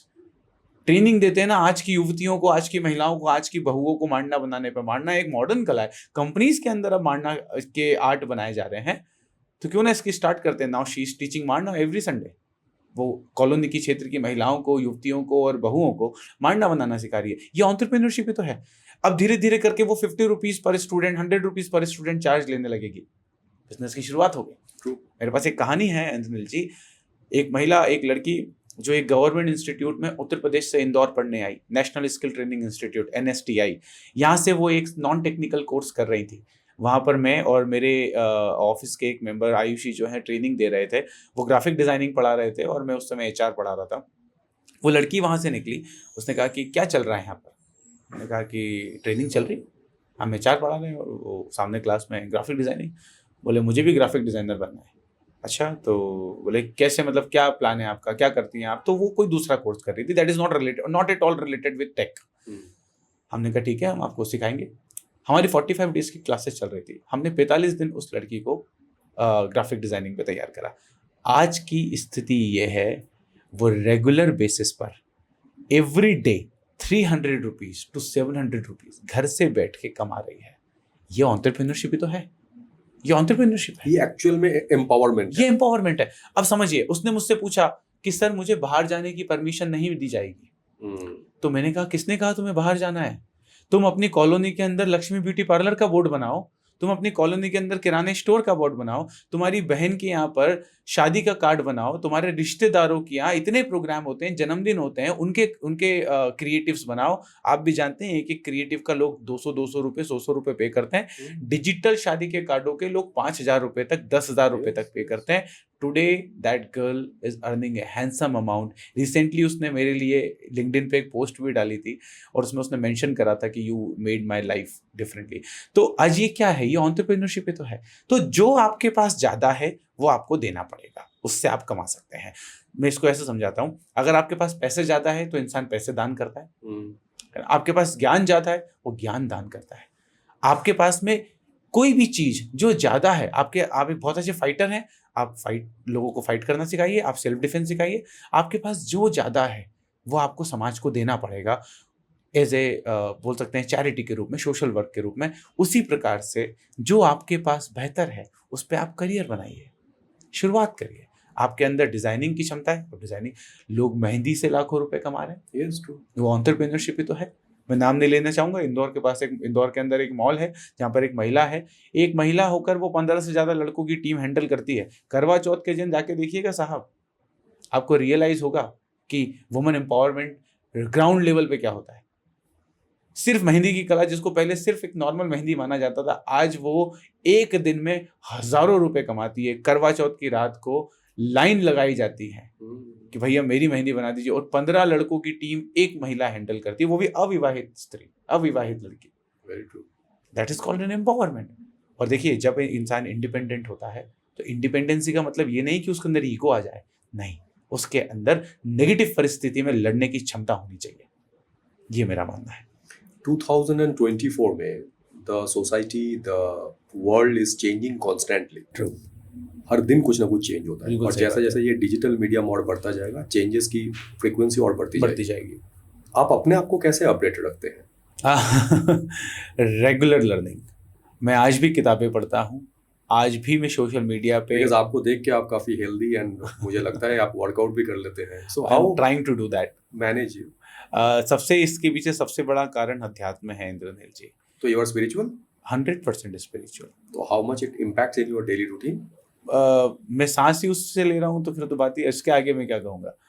मतलब बिकॉज एक फेस है जो मेरी लाइफ में आया था। मैंने कई सारे टाइम, मतलब कई सारे पॉडकास्ट में, वीडियोस में, जर्नी के टाइम पे शेयर भी किया है कि I was kind of a guy जो नशा करा करता था। अच्छा। जो कि सुलोचन और वाइटनर के नशे किया करता था। आज वो व्यक्ति 100% अपने गुरु जी के लिए, हनुमान जी के लिए, अध्यात्म के लिए डेडिकेटेड है। तो ये बदलाव क्योंकि मैंने अपने जीवन में देखा है, मुझे ऐसा लगता है कि जो भी मैं जी रहा हूँ ये उनकी कृपा है, मेरे गुरु की कृपा है। क्योंकि आई वॉज नथिंग, क्योंकि I was a shop cleaner. आपको समझना पड़ेगा। आपको ग्राउंड रियलिटी का मतलब ये नहीं होता है कि मैं मंच पे चढ़ के बोलूँ जमीन से जुड़े रहना ही। आपको अपने हृदय के अंदर, दिल के अंदर ये बात रखनी पड़ेगी इंद्रनील जी कि व्हाटएवर, जैसे आपने बोला आपकी लाइफ पे क्या इम्पैक्ट है, मैं सांस ही उससे ले रहा हूँ। इम्पैक्ट यही सब कुछ है, यही सत्य है। तो ये जो एनर्जी आप देख रहे हैं, चाहे मैं फिटनेस की बात करूं, चाहे मैं लर्निंग की बात करूं, रेगुलर बेसिस पर मैं वो करता हूं और अध्यात्म से जुड़ा रहता हूं, जो कहीं ना कहीं मुझे एक पावर देता है, एक एनर्जी देता है। वरना सैटरडे को हम काउंसलिंग रखते हैं जिसमें कई सारी महिलाएं आकर हमसे सजेशंस लेती है। ये ज्ञान, ये एनर्जी, कितने घंटे बैठने की, ये मुझे मेरे गुरुजी से मिलती है। ये स्पिरिचुअलिज्म जो है, या स्पिरिचुअल जो एस्पेक्ट ऑफ लाइफ है, क्या ये रिलेट करता है मेंटल हेल्थ के साथ? बिकॉज आजकल मेंटल हेल्थ भी एक इशू है। बिल्कुल करता है। अर्बन में बहुत ज़्यादा है, रूरल में तो इतना ज़्यादा नहीं है, बट अर्बन में mental issues is very very prone today. True. हाँ, जिस तरीके से हम लोगों की लाइफ साइकिल चेंज हुई है इंद्रनील जी, आज चाहे हम माता पिता की बात करें, वो बच्चे को समय नहीं दे पा रहे हैं, या हम बच्चों की बात करें, वो माता पिता को समय नहीं दे पा रहे हैं, क्योंकि लाइफ साइकिल में बहुत ही ज़्यादा एक बदलाव जो है आया है। बच्चे बाहर जा चुके हैं, माता पिता अकेले रह चुके हैं। तो कहीं ना कहीं पर हमारा जो वर्क टाइम है, आज कहने को ऑफिस 8 घंटे का होता है इंद्रनील जी, लेकिन वो बढ़ते बढ़ते 10 घंटे तक पहुंच जाता है, 11 घंटे तक पहुंच जाता है। और बैंगलोर में जहाँ सफ़र ही 1 घंटे का होता है, वहाँ तो और ज़्यादा रहता है। ऐसी सिचुएशन के अंदर अध्यात्म हमेशा मानसिकता और आपके मेडिटेशन से संबंध रखता है। कई सारे मैं नाम नहीं लेना चाहूँगा, बट कई सारे गुरु हैं जो कि इसके ऊपर कोर्सेस रन करते हैं, जिसमें अध्यात्म के साथ में मेडिटेशन को ऐड किया गया है। तो कहीं ना कहीं जो अध्यात्म है, देखिए क्या होता है, आप अपने दिमाग को जब एक जगह केंद्रित करते हैं तो ऊर्जा बनती है, सीधी सी बात है, चाहे वो चीज़ कोई भी हो। अब अगर आप अध्यात्म से उसको जोड़ देते हैं तो वो एक मेडिटेशन के रूप में निकलकर आपके दिमाग की शक्ति को बढ़ाता है, आपको पावर देता है। जो पावर जिसको हम बोलते हैं ना, ये आदमी से मिलके बड़ा सकारात्मक लगता है, ये आदमी से मिलके बड़ा पॉजिटिविटी आई कहाँ से? पॉजिटिविटी आई कहाँ से? True, very true. एक नेगेटिव दिख रहा है, एक पॉजिटिव दिख रहा है, ये पॉजिटिविटी आई, ये पॉजिटिविटी, वो जो वाइब है, वो वाइब आई अध्यात्म से। आज एक महात्मा, एक साधु, एक गुरु जब निकलते हैं तो ऐसा लगता है वाह क्या व्यक्ति हैं, इनके चेहरे की कितनी चमक है। तो ये कहाँ से आई? ये अध्यात्म तो लाता है, ये शक्ति तो वहीं से आती है। आप जिसको मानते हैं, जैसे मैं अपने गुरुजी को मानता हूँ, मैं हनुमान जी को मानता हूँ, आप जिसको मानते हैं, जिस धर्म को मानते हैं, जिसके सामने सर झुकाते हैं, उनको मानिए, शक्ति वहीं से आई। तो क्या spiritualism directly connected with religious as well? नहीं, मैं देखिए रिलीजन अपनी जगह है। इस दुनिया में कई लोग ऐसे हैं जो कि किसी ऑब्जेक्ट को मानकर उस पर विश्वास रखते हैं। जैसे मैंने बहुत फेमस कहानी सुनी है मुंबई के पास में एक क्षेत्र की, जहाँ पर एक व्यक्ति का बैग गुम जाता है और वो एक खंबे के पास सर पटक के बोलता है कि अगर ईश्वर है तो मेरा बैग मुझे इस खंबे के पास मिल जाए। और अगले दिन वो वहाँ से गुजरता है तो उसका बैग उस खंबे के पास मिल जाता है, वो खंबा उसके लिए ईश्वर बन जाता है। अब वो ईश्वर हिंदुइज्म है, क्रिश्चियनिटी में है, वो मुस्लिम में आया है, वो किस में आया है मुझे पता नहीं, लेकिन उसके लिए शक्ति वही है, बिलीफ है, वो बिलीफ है। तो मुझे ऐसा लगता है धर्म और बिलीफ में अलग अलग बातें होती हैं। बिलीफ सिस्टम इंसान को, कुछ लोग अपने धर्मगुरुओं को बहुत भयंकर मानते हैं, भगवान सारे एक तरफ, धर्मगुरु एक तरफ। मैं अपने गुरुजी को बहुत मानता हूँ कि उन्होंने कह दिया मतलब यार बहुत बड़ी बात है, मतलब उन्होंने कहा मतलब मुझे करना है। तो ये सब चीज़ें, ये जो कनेक्शन है, जो बिलीफ है, ये कहीं ना कहीं धर्म से बिलोंग नहीं करता। धर्म अपनी जगह पर है, जो आपको मिला है, आपके परिवार से मिला है। बिलीफ आप क्रिएट करेंगे, जैसे दोस्त आप बनाते हैं वैसे बिलीफ आप क्रिएट करते हैं। धर्म आपके चॉइस के हिसाब से नहीं हो सकता। धर्म देखिए, हालांकि भारत तो स्वतंत्र और एक ऐसा देश है जहाँ पर आप जिस धर्म में जुड़ना चाहें जुड़ सकते हैं, लेकिन उसमें बिलीव करना तो आपके हाथ में है ना। आपको ईश्वर ने जिस धर्म से जोड़ा है, जिस परिवार के द्वारा आपको वो धर्म मिला है, वो अपनी जगह पर है, लेकिन उस पर बिलीव आप कितना करते हैं ये आपके हाथ में है। ये हेल्थ को अगर हम दो चीज़ों में अगर डिवाइड करते हैं, mental health and physical health, तो आपके हिसाब से परसेंटेज कितना डिवाइड होना चाहिए? 50-50 की किसी में 51-50-49 देखिए, भी हो सकता है। कोविड के बाद अगर मैं बात करूं तो दोनों का परसेंटेज बराबर होना चाहिए इंद्रनील जी, क्योंकि now what is happening, mental health अगर सही नहीं होगी, जैसे मैंने कल ही एक बहुत अच्छा आर्टिकल पढ़ा न्यूज़पेपर में कि जब आप चिंता बहुत करते हैं, टेंशन जब बहुत लेते हैं, तो आपका खून गाढ़ा होने लगता है, स्ट्रेस। हाँ, अब आप समझिए, आप रेगुलर जिम तो जा रहे हैं, लेकिन रोज ऑफिस में आके चिल्ला रहे हैं, गुस्सा कर रहे हैं, घर पे भी इरिटेट हो रहे हैं, तो वो जो 2 घंटे का जिम था ना, वो किसी काम का नहीं। True, very true. तो कहीं ना कहीं मेंटल, हाँ, तो कहीं ना कहीं मेंटल हेल्थ जो होती है उसका प्रभाव ज्यादा रहेगा।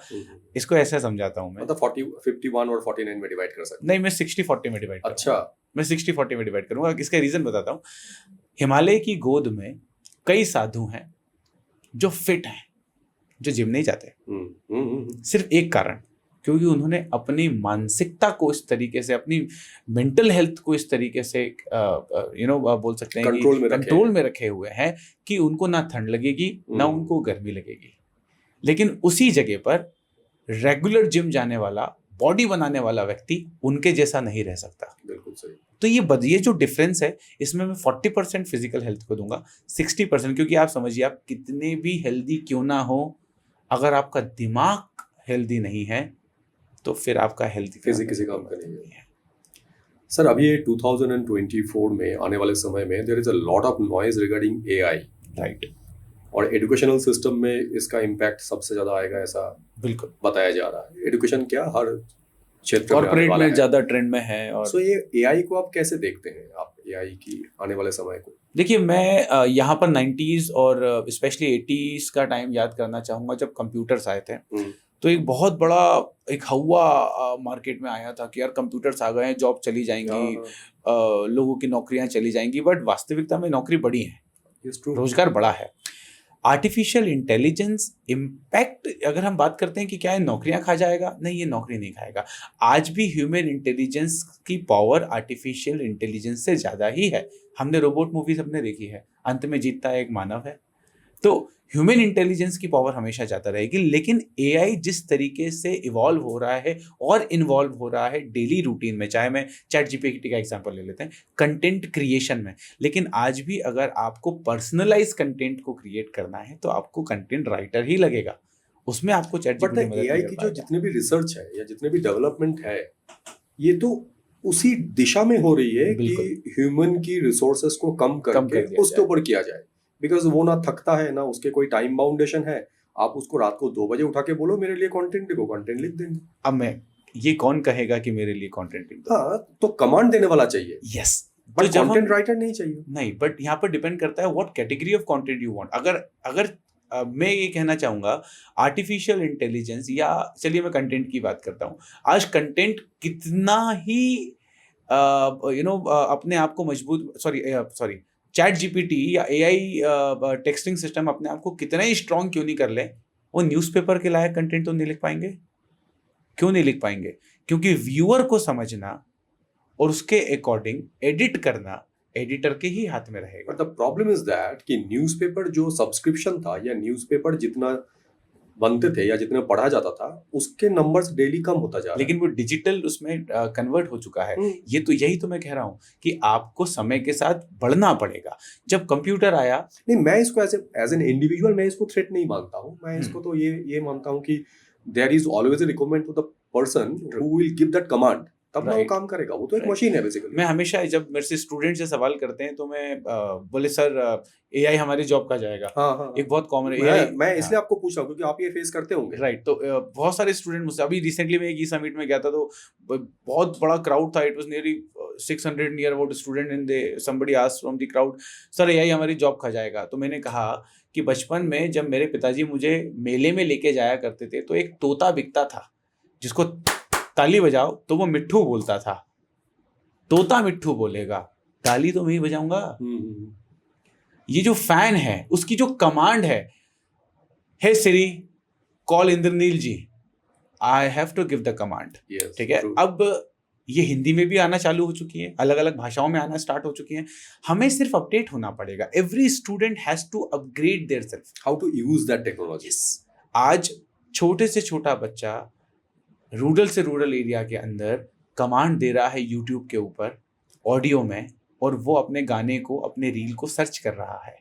उसी प्रकार से कई सारे वृद्ध जन आज गूगल के ऊपर कमांड देकर प्रोडक्ट को देखते हैं और ई कॉमर्स की वेबसाइट को यूज भी कर रहे हैं। इसके ऊपर गूगल ने रिसेंटली एक वीडियो भी दिखाया था अपने आईओ के अंदर कि how a 80-year-old lady utilizing and taking the benefit of the Google IO, AI of Google.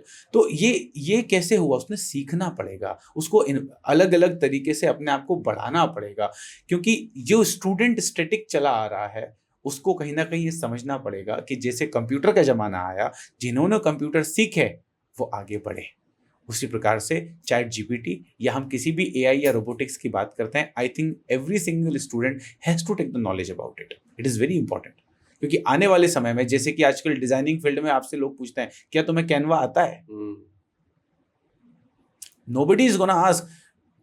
मतलब पहले एक समय था इंद्रनील जी, आज से 7-8 साल पहले, जब CDR फाइल वाला, कोरल ड्रॉ वाला, सिर्फ कोरल ड्रॉ वाले को डिजाइनर बनाया जाता था। But nowadays if the people know the platform they can be the designer. तो चैट जीपीटी के अंदर भी, आज मैं फाउंडर्स की बात कर लेता हूँ, कंटेंट की हम बात कर रहे हैं, सपोज मैं मेरी बात कर लेता हूँ, मेरे पास कई दफा कंटेंट कमांड देने के ही टाइम नहीं हो पाता कि यार मैं सिस्टम पे बैठ के कमांड दे दूं कि भाई ये कमांड, अच्छा एज इट इज कंटेंट भी आप नहीं लिख सकते ना, तब भी I need one person who will give the command, जो उसके कंटेंट को एडिट करेगा, फ्रेम करेगा। So there is always one requirement. और वो पर्सन होगा कौन? जिसको चैट जीपीटी आता होगा, जिसने चैट जीपीटी 3, 4 और उसके लेटेस्ट वर्जन पे काम किया होगा। तो ये जो अपग्रेडेशन है ये स्टूडेंट को हमेशा करना पड़ेगा। आप बहुत सारे फोरम में जाते हैं, आप बहुत सारे जगह पे एज ए गेस्ट जाते हैं, एज ए स्पीकर जाते हैं। आज के जो एंटरप्रेन्योर के जो फर्स्ट जनरेशन, जो आज के तारीख में जो सोचते हैं कि मैं एंटरप्रेन्योर बनूंगा, इनके लिए पहला 1, 2, 3 अगर कोई एडवाइस आपको अगर पूछूं मैं, तो आपके लिए पहला 3 एडवाइस क्या होना चाहिए कि जिनको देखने के बाद या जिनको समझने के बाद ही उनको सोचना चाहिए, yes I am eligible for becoming an entrepreneur? Okay, so the very important question is, I really appreciate. सबसे पहला जो एडवाइस मैं स्टूडेंट को या एक व्यक्ति को करना चाहूँगा who are going to start their journey with startups और एंटरप्रेन्योरशिप, मार्केट रिसर्च। ट्रू। आप कभी भी जोमैटो को देख के अपना ब्रांड मत बनाइए, आप स्विगी को देख के अपना ब्रांड मत बनाइए। आपके प्रोडक्ट की मार्केट रिसर्च आप ही को करना पड़ेगी, क्योंकि आपको ये दिमाग में रखना पड़ेगा, प्रोडक्ट भले ही फैक्ट्री में बनता हो इंद्रनील जी, लेकिन उसका इंप्रेशन कस्टमर के दिमाग पे जाता है। तो अंततः आपको पहुंचना कस्टमर तक है। आप जो बिस्किट खाते हैं, पल्स चॉकलेट का एग्जांपल ले लेता हूं, आप पे रिसर्च करी गई, आपके टेस्ट को पता लगाया गया और आपके टेस्ट को पता लगा के पता चला कि यार आपको बड़ा मजा आ जाएगा अगर एक मीठी चॉकलेट के अंदर काला नमक का टेस्ट आ जाएगा। ये क्या था? ये मार्केट रिसर्च थी, ये कंज्यूमर पे बिहेवियर पे स्टडी थी। तो सबसे पहला सजेशन मैं देना चाहूंगा, what ever idea you have, उस आइडिया पे जब आप एग्जीक्यूशन करने जा रहे हैं, सबसे पहले मार्केट पे रिसर्च करिए कि योर आइडिया इज रिलेवेंट और नॉट रिलेवेंट, कितनी नीड है, कितना पैसा इस पे डालना चाहिए। और दूसरा, कॉम्पिटिटिव रिसर्च। कॉम्पिटिटिव रिसर्च ये कहती है, अगर मान लेते हैं मैं जिस ब्रांड पे काम कर रहा हूं या जिस प्रोडक्ट पे काम कर रहा हूं, उसका सिमिलर प्रोडक्ट कौन सा था, वो फेल हुआ तो क्यों हुआ, वो सक्सेस हुआ तो क्यों हुआ, ये पूरी आपके पास में इसकी एक स्ट्रेटेजी की पूरी जो बोल सकते हैं कि जो फाइल है वो तैयार होनी चाहिए, इसका पूरा नॉलेज आपके पास होना चाहिए। और तीसरा सबसे इंपॉर्टेंट, जो कि सबसे ज़्यादा ज़रूरी भी है, दैट इज़ फंडिंग। कई सारे व्यापार देश में जितने स्टार्टअप खुलते हैं उससे ज़्यादा बंद हो जाते हैं, सिर्फ एक कारण की वजह से, वो है फंडिंग। आपको पता होगा ना कि कितना पैसा लगने वाला है, तो आप उसके अकॉर्डिंग अपने 5 साल की प्लानिंग कर पाएंगे। तो जो 5 ईयर प्लानिंग स्टार्टअप में कहा जाता है, एंटरप्रेन्योरशिप में कहा जाता है, 5 ईयर प्लानिंग क्या है आपकी, कई सारे मंच पे पूछा जाता है बच्चों से, आपकी 5 ईयर प्लानिंग क्या है। तो 5 ईयर प्लानिंग का मतलब क्या है? 5 ईयर प्लानिंग मतलब कि अगर आपका स्टार्टअप 5 साल तक, अगर आपके पास में 5 साल की फाइनेंशियल प्लानिंग है, तो आप आगे सर्वाइव कर जाएंगे। So these three things burn कर सकते हैं। Yes. एंड ये जो थर्ड पॉइंट आप बोल रहे हैं, फंडिंग, आज के तारीख में एक बहुत बड़ा परसेंटेज है who make this as a first point, हाँ, हु आर चेजिंग मनी और chasing funding first, right. Then business building की बात है, देन इकोसिस्टम की बात है, वो सारे तो सेकेंडरी है, फंड आएगा तो बाकी सब हो जाएगा, ऐसा एक कहानी है। इनके लिए क्या मैसेज है आपके? देखिए, मैं ऐसा कहना चाहूंगा, व्हेन वी टॉक, और आपको मिलता होगा ऐसे लोग भी? हाँ, स्टूडेंट का सबसे पहला पॉइंट यही रहता है, मेरे पास एक आइडिया है, मुझे फंडिंग कब मिलेगी। मेरे पास एक आइडिया है, मुझे फंडिंग कब मिलेगी, ये कॉमन क्वेश्चन है। देखिए इंद्रनील जी, मैंने कई मंच पे पहले भी कहा है, फंडिंग, मैंने कहा ना मैंने अभी आपके पॉडकास्ट पे बताया स्पॉटलाइट में, कि व्यापार के लिए सबसे पहले विचार की जरूरत है, पैसे की तो बाद में जरूरत पड़ती है, पहले सोचना पड़ेगा, ठीक है। तो when we talk about this entire industry, this startup industry, आज की इस समय में आपके पास में अगर एक, जैसे मान लेते हैं आपका टिफिन बेचने का एक बिजनेस है, ठीक है, थोड़ा सा लंबा जाएगा मेरा ये आंसर। आपके टिफिन बेचने का एक बिजनेस है, अब आपको चाहिए कि राहुल जी मेरे पास आइडिया है, मैं यूनिक टिफिन बेचना चाहता हूँ स्टूडेंट्स के लिए, ये टिफिन मैं कैसे बेचूं, और इसके लिए मुझे 20 लाख की फंडिंग चाहिए, मैं मार्केट में अपना प्रोडक्ट्स की सेल बढ़ाने के लिए। अच्छा, ठीक है, तो हम एक काम करते हैं, मैं फंडिंग नहीं दूंगा तेरे को, I will connect you with one person जिसकी स्कूल यूनिफॉर्म बेचने की दुकान है, उसका कस्टमर तेरा कस्टमर एक ही है, ठीक है। तो दुकान वाले को 5% दे, 5% का प्रॉफिट उसको शेयर कर, उसकी यूनिफॉर्म की दुकान के सामने पास में उसी के प्रेमाइसेस में अपना टिफिन बेचने की दुकान लगा ले। कंज्यूमर इज सेम, जो यूनिफॉर्म खरीदने आएगा एडमिशन के टाइम पे, वही तेरा टिफिन खरीदने आएगा, तेरा प्रोडक्ट का सेल बढ़ेगा। कहाँ लगी फंडिंग?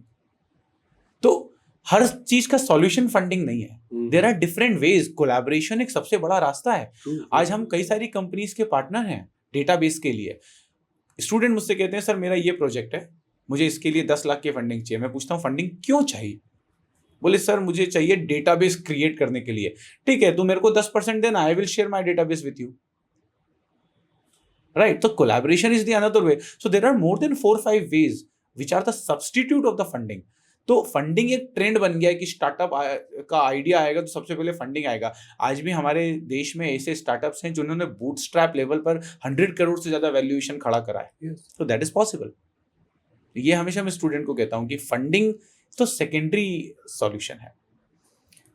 एक बिजनेस जब हम करते हैं, बिजनेस में मेरे हिसाब से बिजनेस प्रॉफिट एंड लॉस से चलता है। आपका बैलेंस शीट तगड़ा होना चाहिए, फंडिंग तो अपने आप आ जाएगा। Funding is a by product, right? और वैसे ही जो आप बोल रहे हैं कि विचार अगर तगड़ा है तो पैसा बाई प्रोडक्ट है, आ जाएगा अपने आप।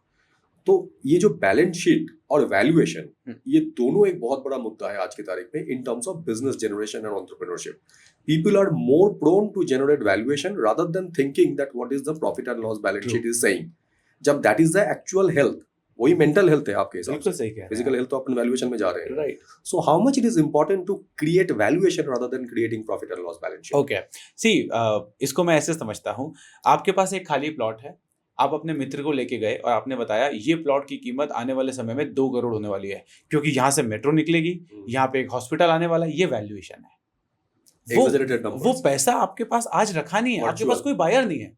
You are not having any single buyer, right. लेकिन इसकी वैल्यूएशन है क्योंकि ये एबी रोड के पास है, यहाँ पर मेट्रो आने वाली है, यहाँ पर एक हॉस्पिटल खुलने वाला है, पास में स्कूल खुलने वाला है. ये वैल्यूएशन है. आपकी असली ताकत पता है क्या है? जो कैश, जो आईटीआर आपके जेब में रखे हुए हैं, ये आपकी ताकत है. आपके पास कितना पैसा ऐसा है जिसको आप तुरंत इस्तेमाल कर सकते हैं. आज भी एप्पल को सबसे बड़ी कंपनी क्यों माना जाता है? क्योंकि उसके पास में कैश सबसे ज्यादा है, उसके पास में सेविंग सबसे ज्यादा है. तो ये आपकी असली ताकत है. बैलेंस शीट हमेशा मैटर करती है. देखिए, आना और जाना खाते में दिखना चाहिए. ये जरूरी नहीं है कि आपकी कंपनी का वैल्यूएशन 1000 करोड़ है. ठीक है, अपनी जगह फंडिंग के लिए जरूरी है, इट इज इंपॉर्टेंट. लेकिन अब जितने भी इन्वेस्टर है ना, वो आपकी बैलेंस शीट जरूर चेक करते हैं. ये समय था जब आप बोलते थे कि मेरे 200 करोड़ का वैल्यूएशन है. Valuation is fine, it's okay. एक समय पर जब आप अपना आईपीओ लॉन्च करेंगे उस समय पर इसकी बहुत जरूरत पड़ेगी. लेकिन आज आप जिस स्टेज पे हैं उस पे आपके लिए महत्व रखता है कि कितना पैसा आया और कितना पैसा गया. आपकी बैलेंस शीट क्या बोलती है, उसका परसेंटेज हमेशा ज्यादा होगा कंपैरेटिवली टू द वैल्यूएशन. मैं नाम नहीं लेना चाहूंगा. इंदौर में कई सारे ब्रांड हैं जो सैलरी भी डिफिकल्टी से दे पा रहे हैं, जिनके पास बहुत कम स्टाफ है और जिनकी वैल्यूएशन 134 करोड़ से भी ज्यादा है. और ये वैल्यूएशन उनको इंटरनेशनल कंसल्टेंट ने दी है. तो और दूसरा ब्रांड है जिसकी वैल्यूएशन उसने कभी निकाली ही नहीं, लेकिन कैश उसके पास रखा है. उसके एम्प्लॉय को हर महीने इंक्रीमेंट हो रहे हैं, हर महीने कुछ ना कुछ इंसेंटिव्स मिल रहे हैं, हर 6 महीने वो ट्रिप करवा रहा है. तो बड़ा कौन हुआ? बड़ा तो वो हुआ जो लाइव और ग्राउंड पे पैसा ज्यादा दे रहा है, ना कि वो जो सिर्फ ये दिखा रहा है कि मेरी 150 करोड़ की या 200 करोड़ की या 134 करोड़ की वैल्यूएशन है. आपका जो ये विचारधारा है या जो भी आपका ये प्रोसेस ऑफ डिवीजन है, आप इसको आगे कैसे और एनकैश करना चाहते हैं, या आगे आपका एक्सपांशन प्लान क्या है? आप कैसे और स्टेट में पहुंच सकते हैं या और सिटी में पहुंच सकते हैं? बिकॉज एजुकेशन और जो एम्पावरमेंट है, it is always related to the penetration. Right. कि हम किस लेवल तक पेनिट्रेट कर पा रहे हैं. राइट. एंड पेनिट्रेशन के लिए चाहिए रिसोर्सेज. ट्रू. नॉलेज के रिसोर्सेज चाहिए, पैसे के रिसोर्सेज चाहिए, हर तरीके के रिसोर्सेज चाहिए. तो इस मुहिम को और बड़ा करने के लिए what is your action plan for next 5 years? So we are adding more people with us. आज जिन एरियाज में, जैसे मैंने कहा हम 11 स्टेट्स में हैं, तो कई सारे स्टेट्स ऐसे हैं जहाँ पर हम मेजर सिटीज कवर कर रहे हैं, रूरल सिटीज कवर नहीं कर पा रहे हैं. जैसे हम छत्तीसगढ़ का एग्जांपल ले लेते हैं, तो आज छत्तीसगढ़ में हम रायपुर कवर कर रहे हैं, भिलाई कर रहे हैं. हम दुर्ग में भी नहीं अभी पहुंचे हैं. हम उधर से जो और रूरल एरियाज है, जो बस्तर के पास में एरियाज लगते हैं, वहाँ भी नहीं पहुंचे हैं. हमें कोरबा जाना है. Korba is one of the rural area, मतलब mining area of the Chhattisgarh. तो हमें चेरी मेरी वाले एरियाज में जाना है. तो हम यहाँ तक पहुँचने के लिए we are trying to get the support by the local politician as well. So now अब चूंकि शिकुन जैसे कि एक अच्छा जाना माना नाम हो चुका है महिला सशक्तिकरण में, तो आज इतना बड़ा ब्रांड चूंकि वो हो चुका है, तो लोकल लेवल पे भी लोग हमसे जुड़ते जा रहे हैं. Even recently we got a call from Betul. वहाँ के लोकल लीडर ने हमें कॉल करा, Achit Pathak. He called me and said कि यार Rahul, we want to start a centre here for in Betul for the women empowerment. तो आप क्या क्या सिखा सकते हैं, मुझे बताइए. तो हमने 5 अलग अलग कोर्सेज के लिए वहाँ पर अपने सेंटर की शुरुआत करी एक लोकल कॉलेज में. So now we are adding more political and local NGOs with us कि आप हमें बताइए कि आपके यहाँ क्या रिक्वायरमेंट है. We will try to get and launch your centre there in location. मतलब मैं अगर थोड़ा सा समझूं आपकी ये फॉर्मेट को, तो कहीं पे भी अगर हम सेंटर नया ओपन करना चाहते हैं, तो एग्जिस्टिंग जो भी कॉलेज या स्कूल है या इंफ्रास्ट्रक्चर रिलेटेड चीजें जो है, उनके साथ हम कोलैबोरेट करते हैं कि उनके प्रेमाइसेस हम यूज करते हैं.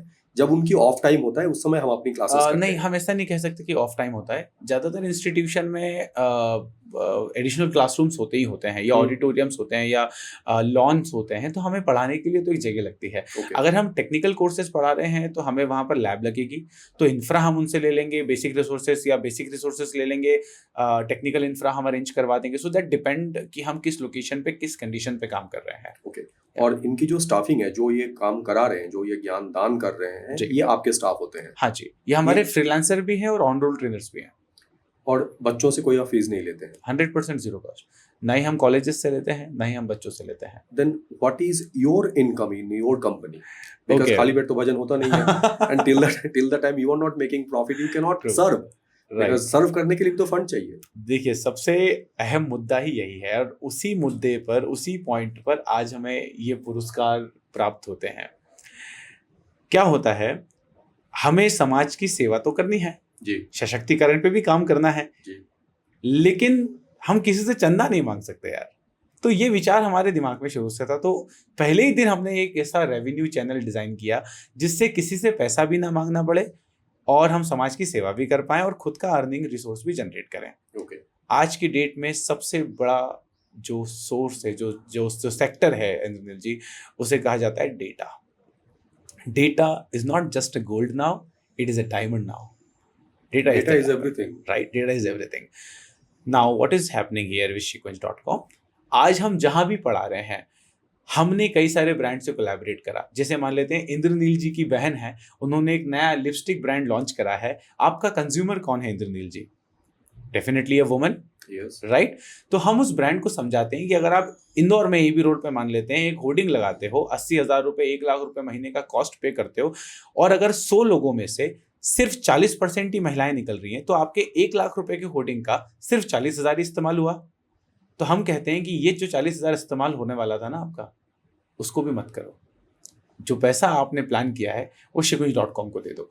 Sequence.com आपका क्राउड, जो आपका एक्चुअल कस्टमर है, जो एक वुमन है, उस तक आपके ब्रांड को पहुंचाएगा। Today we are working with the very good brands of the Madhya Pradesh, even the Indian level और international level of brands now. आज हमारे वेबसाइट पे भी अच्छे एडवर्टाइजमेंट्स रन हो रहे हैं। इवन हम कस्टमाइज मार्केटिंग सॉल्यूशन देते हैं। कस्टमाइज मार्केटिंग सॉल्यूशन मतलब मान लेते हैं कि इंद्रनील जी का एक कॉस्मेटिक ब्रांड है, तो इंद्रनील जी के कॉस्मेटिक ब्रांड का ब्रांडिंग आपने कहा कि राहुल जी मुझे उज्जैन में अपनी सेल बहुत बढ़ानी है, तो उज्जैन में हमारे 3 सेंटर्स हैं। तो अब हम क्या करेंगे कि उज्जैन में जो हमारी तीनों क्लासरूम चल रहे हैं, मान लेते हैं तीनों क्लासरूम्स को मिलाकर 350 लड़कियां पढ़ रही हैं, जो कि अगले 15 दिन तक पढ़ती रहेंगी। अब ये जिस पीपीटी से पढ़ा रही हैं उस पे लोगो भी आपके ब्रांड का जाएगा, प्लस आप अपने गुडीज भी उनको डिस्ट्रीब्यूट कर सकते हैं। अब देखिए यहाँ पर क्या हुआ, रैदर देन मतलब एक comparatively to the digital marketing और द सोशल मीडिया मार्केटिंग, आप कस्टमर को एक्चुअली दिल से कनेक्ट नहीं कर पा रहे थे, लेकिन चूंकि Sequence.com ग्राउंड पे काम करता है, तो आप यहाँ पर हमारे माध्यम से, हमारी चैनल के माध्यम से अपने ब्रांड को पर्सनल लेवल पर उस कंज्यूमर तक पहुंचा सकते हैं जो वास्तविकता में आपका कस्टमर है। ऑर्गेनिक डेटा है, ऑर्गेनिक डेटा है। So this is how we are generating the money. So that is the main resource of income. This is the advertisement is the only resource to generate the money for Sequence.com. Okay. और आने वाले समय में आप इसको और किस तरीके से फैलाना चाहते हैं कि this is the only core thing that you want to continue with? Revenue wise, we have 3 other plan that we cannot discuss over this platform, and that is in channel. So 3 other plans we are having revenue wise. तो total हमारे पास में 4 revenue sectors से start हो जाएंगे Sequence.com के अंदर, and we are happily serving to the people with this first source that is advertisement. And there are many brands, मतलब कई समय तो हमें मना करना पड़ता है कि अब हमारे वेबसाइट पे बैनर ऐड की जगह नहीं है, पॉपअप ऐड खत्म हो चुके हैं, या फिर जो एग्जामिनेशन प्लेटफॉर्म पे हमारा ऐड आता है अब वहाँ पर हम 10 ही ब्रांड ले पाएंगे। ग्राउंड पे कई दफ़ा हमें मना करना पड़ता है। इंदौर के अंदर कई सारे ब्रांड्स हैं जिनको हमें बोलना पड़ता है कि अब हम इस वाले क्षेत्र में आपका ऐड नहीं कर सकते, because we have limited classes, और उन्हीं क्लासेस के अंदर ही मैं आपको प्रमोट कर पाऊंगा। सो कई दफ़ा हमें कहना पड़ता है। सो उसको बेस बनाते हुए हम नई चीज़ें ऐड करते जा रहे हैं हमारे साथ। जो 11 स्टेट में अभी आप काम करते हैं जी, इसका टॉप 3 कौन है? स्टेट वाइज आप बात करें, मध्य प्रदेश, राजस्थान और महाराष्ट्र, ये 3 सबसे। अभी जब आप एक्सपांशन करेंगे तो आपके लिए टॉप 3 प्रायोरिटीज कौन कौन स्टेट होंगे जहां पे आप जाना चाहेंगे? नॉर्थ ईस्ट में पूरा कवर करना चाहूंगा। मेरे लिए नॉर्थ ईस्ट सबसे इम्पोर्टेंट आज की, मतलब जितने भी हम बात करें, चाहे हम सिलीगुड़ी एरिया की बात करें, हम गुवाहाटी एरिया की बात करें, हम मिजोरम एरिया की बात करें, आज मुझे लगता है यहाँ पर रिसोर्सेज की थोड़ी सी कमी है, और यहाँ से बच्चा निकलकर बड़े शहरों में जाता है और एक बहुत महंगी फीस को पे करता है। तो मैं चाहता हूँ कि अपने लोकल सेंटर्स में वहाँ पर इनिशिएट करूँ। गुवाहाटी में we are are trying to connect with Assam Downtown University. That is one of the famous university in that area. वहाँ पर we are going to have the collaboration soon. जैसी collaboration होगा तो गुवाहाटी और असम वाले एरिया में we will open our first center.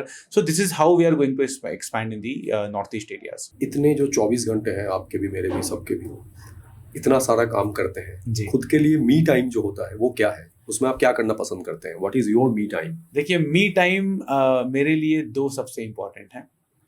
शाम को मैं अपने गुरुजी के साथ सुंदरकांड जी का पाठ करता हूँ। एवरीडे? लगभग रोज हो जाता है, अगर मैं शहर से बाहर नहीं हूँ तो लगभग रोज होता है। 45 डेज हम सुंदरकांड जी का पाठ करते हैं गुरुजी के साथ में, और वही मेरे लिए फिजिकल, मेंटल, स्पिरिचुअल सारी एक्सरसाइज का काम करता है। ठीक है, सुबह मैं अपने गुरुजी के साथ में 15 मिनट का समय बिताता हूँ एवरीडे। उनके साथ में हम चाय पीते हैं, जो कि प्रसाद के रूप में मानता हूँ मैं, और वो भी मानते हैं।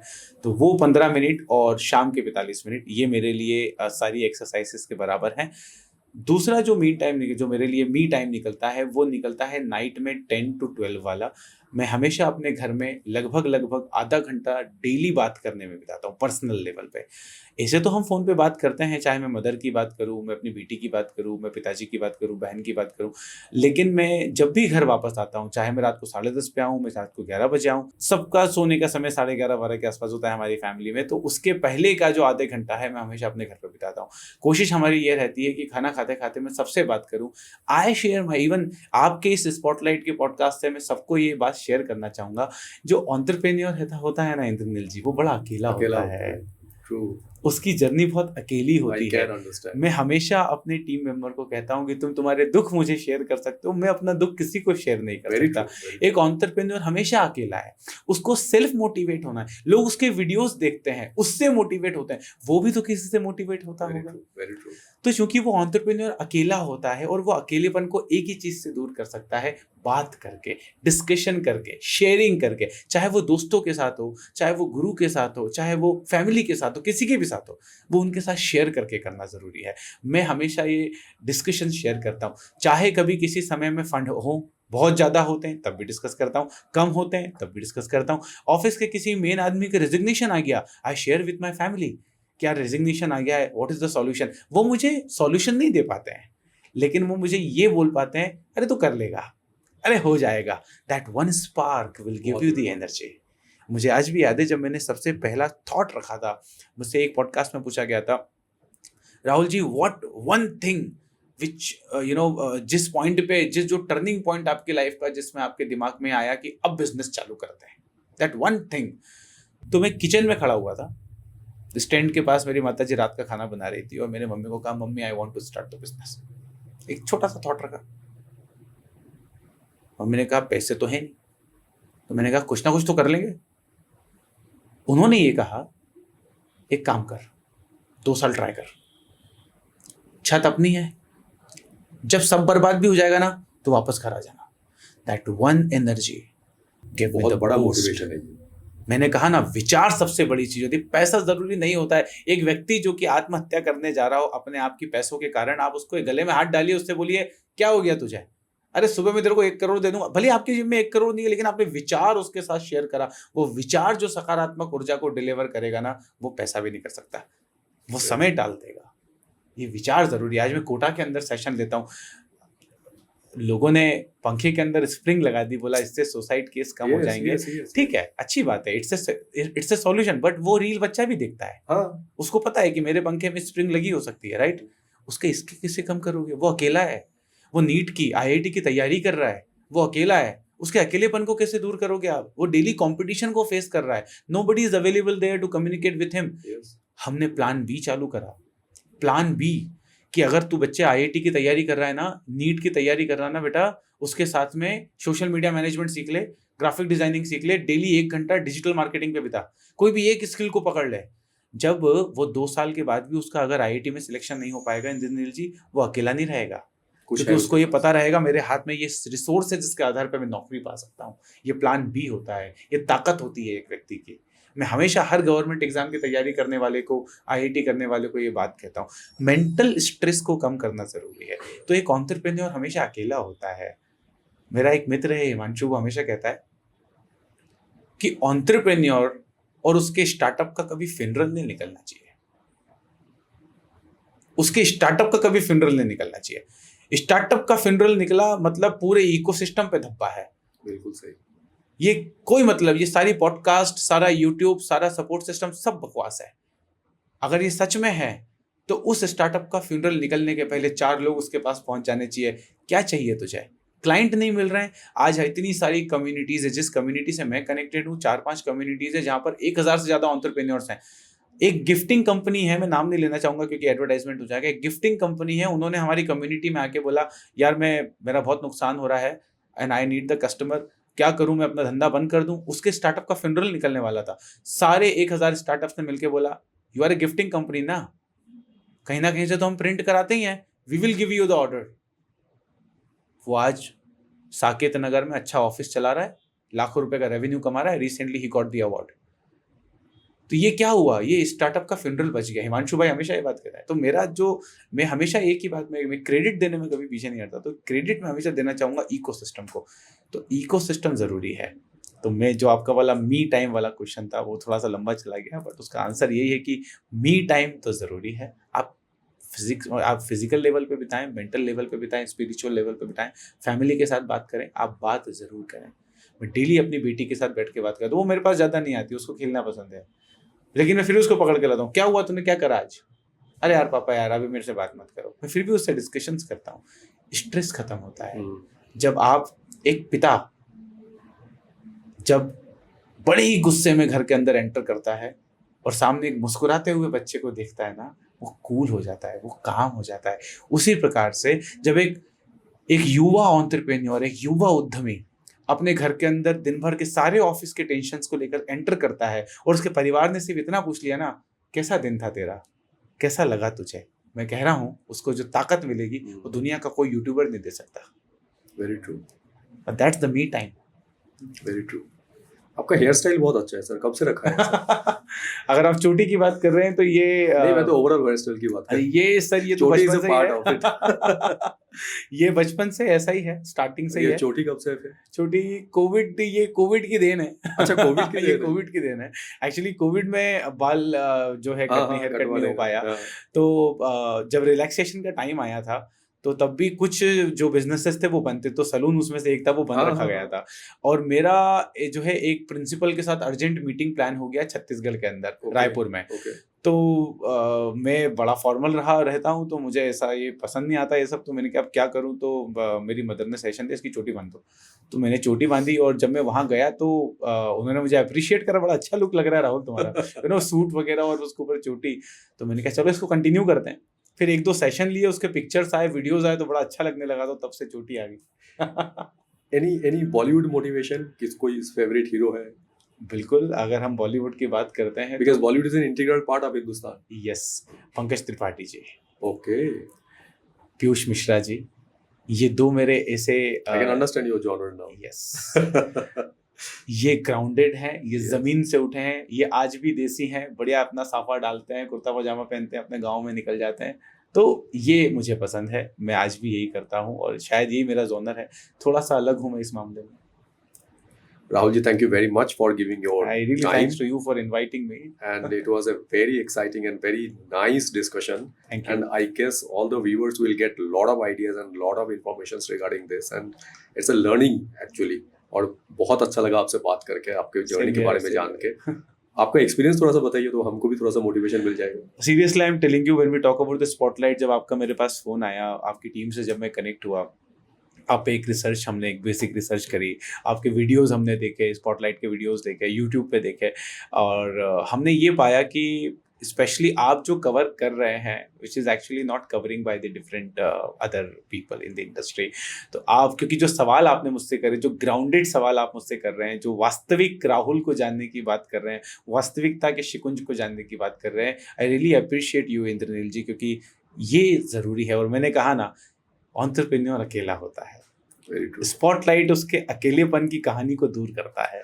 आज आपके साथ यहाँ बैठकर कई दफ़ा मैंने अपने इमोशंस को कंट्रोल करने की कोशिश करी जब मैं अपने माताजी की बात बता रहा था, अपने स्कूल टाइम की बात बता रहा था। ये इमोशंस तभी निकलते हैं जब मंच उस लायक होता है। तो आपने जो मंच बनाया है spotlight, I really thanks to this particular मंच, दिस प्लेटफॉर्म, कि आप हम जैसे एंटरप्रेन्योर्स को कवर कर रहे हैं और उनकी कहानियाँ आप समाज में लोगों तक प्रेरणा के रूप में पहुँचा रहे हैं।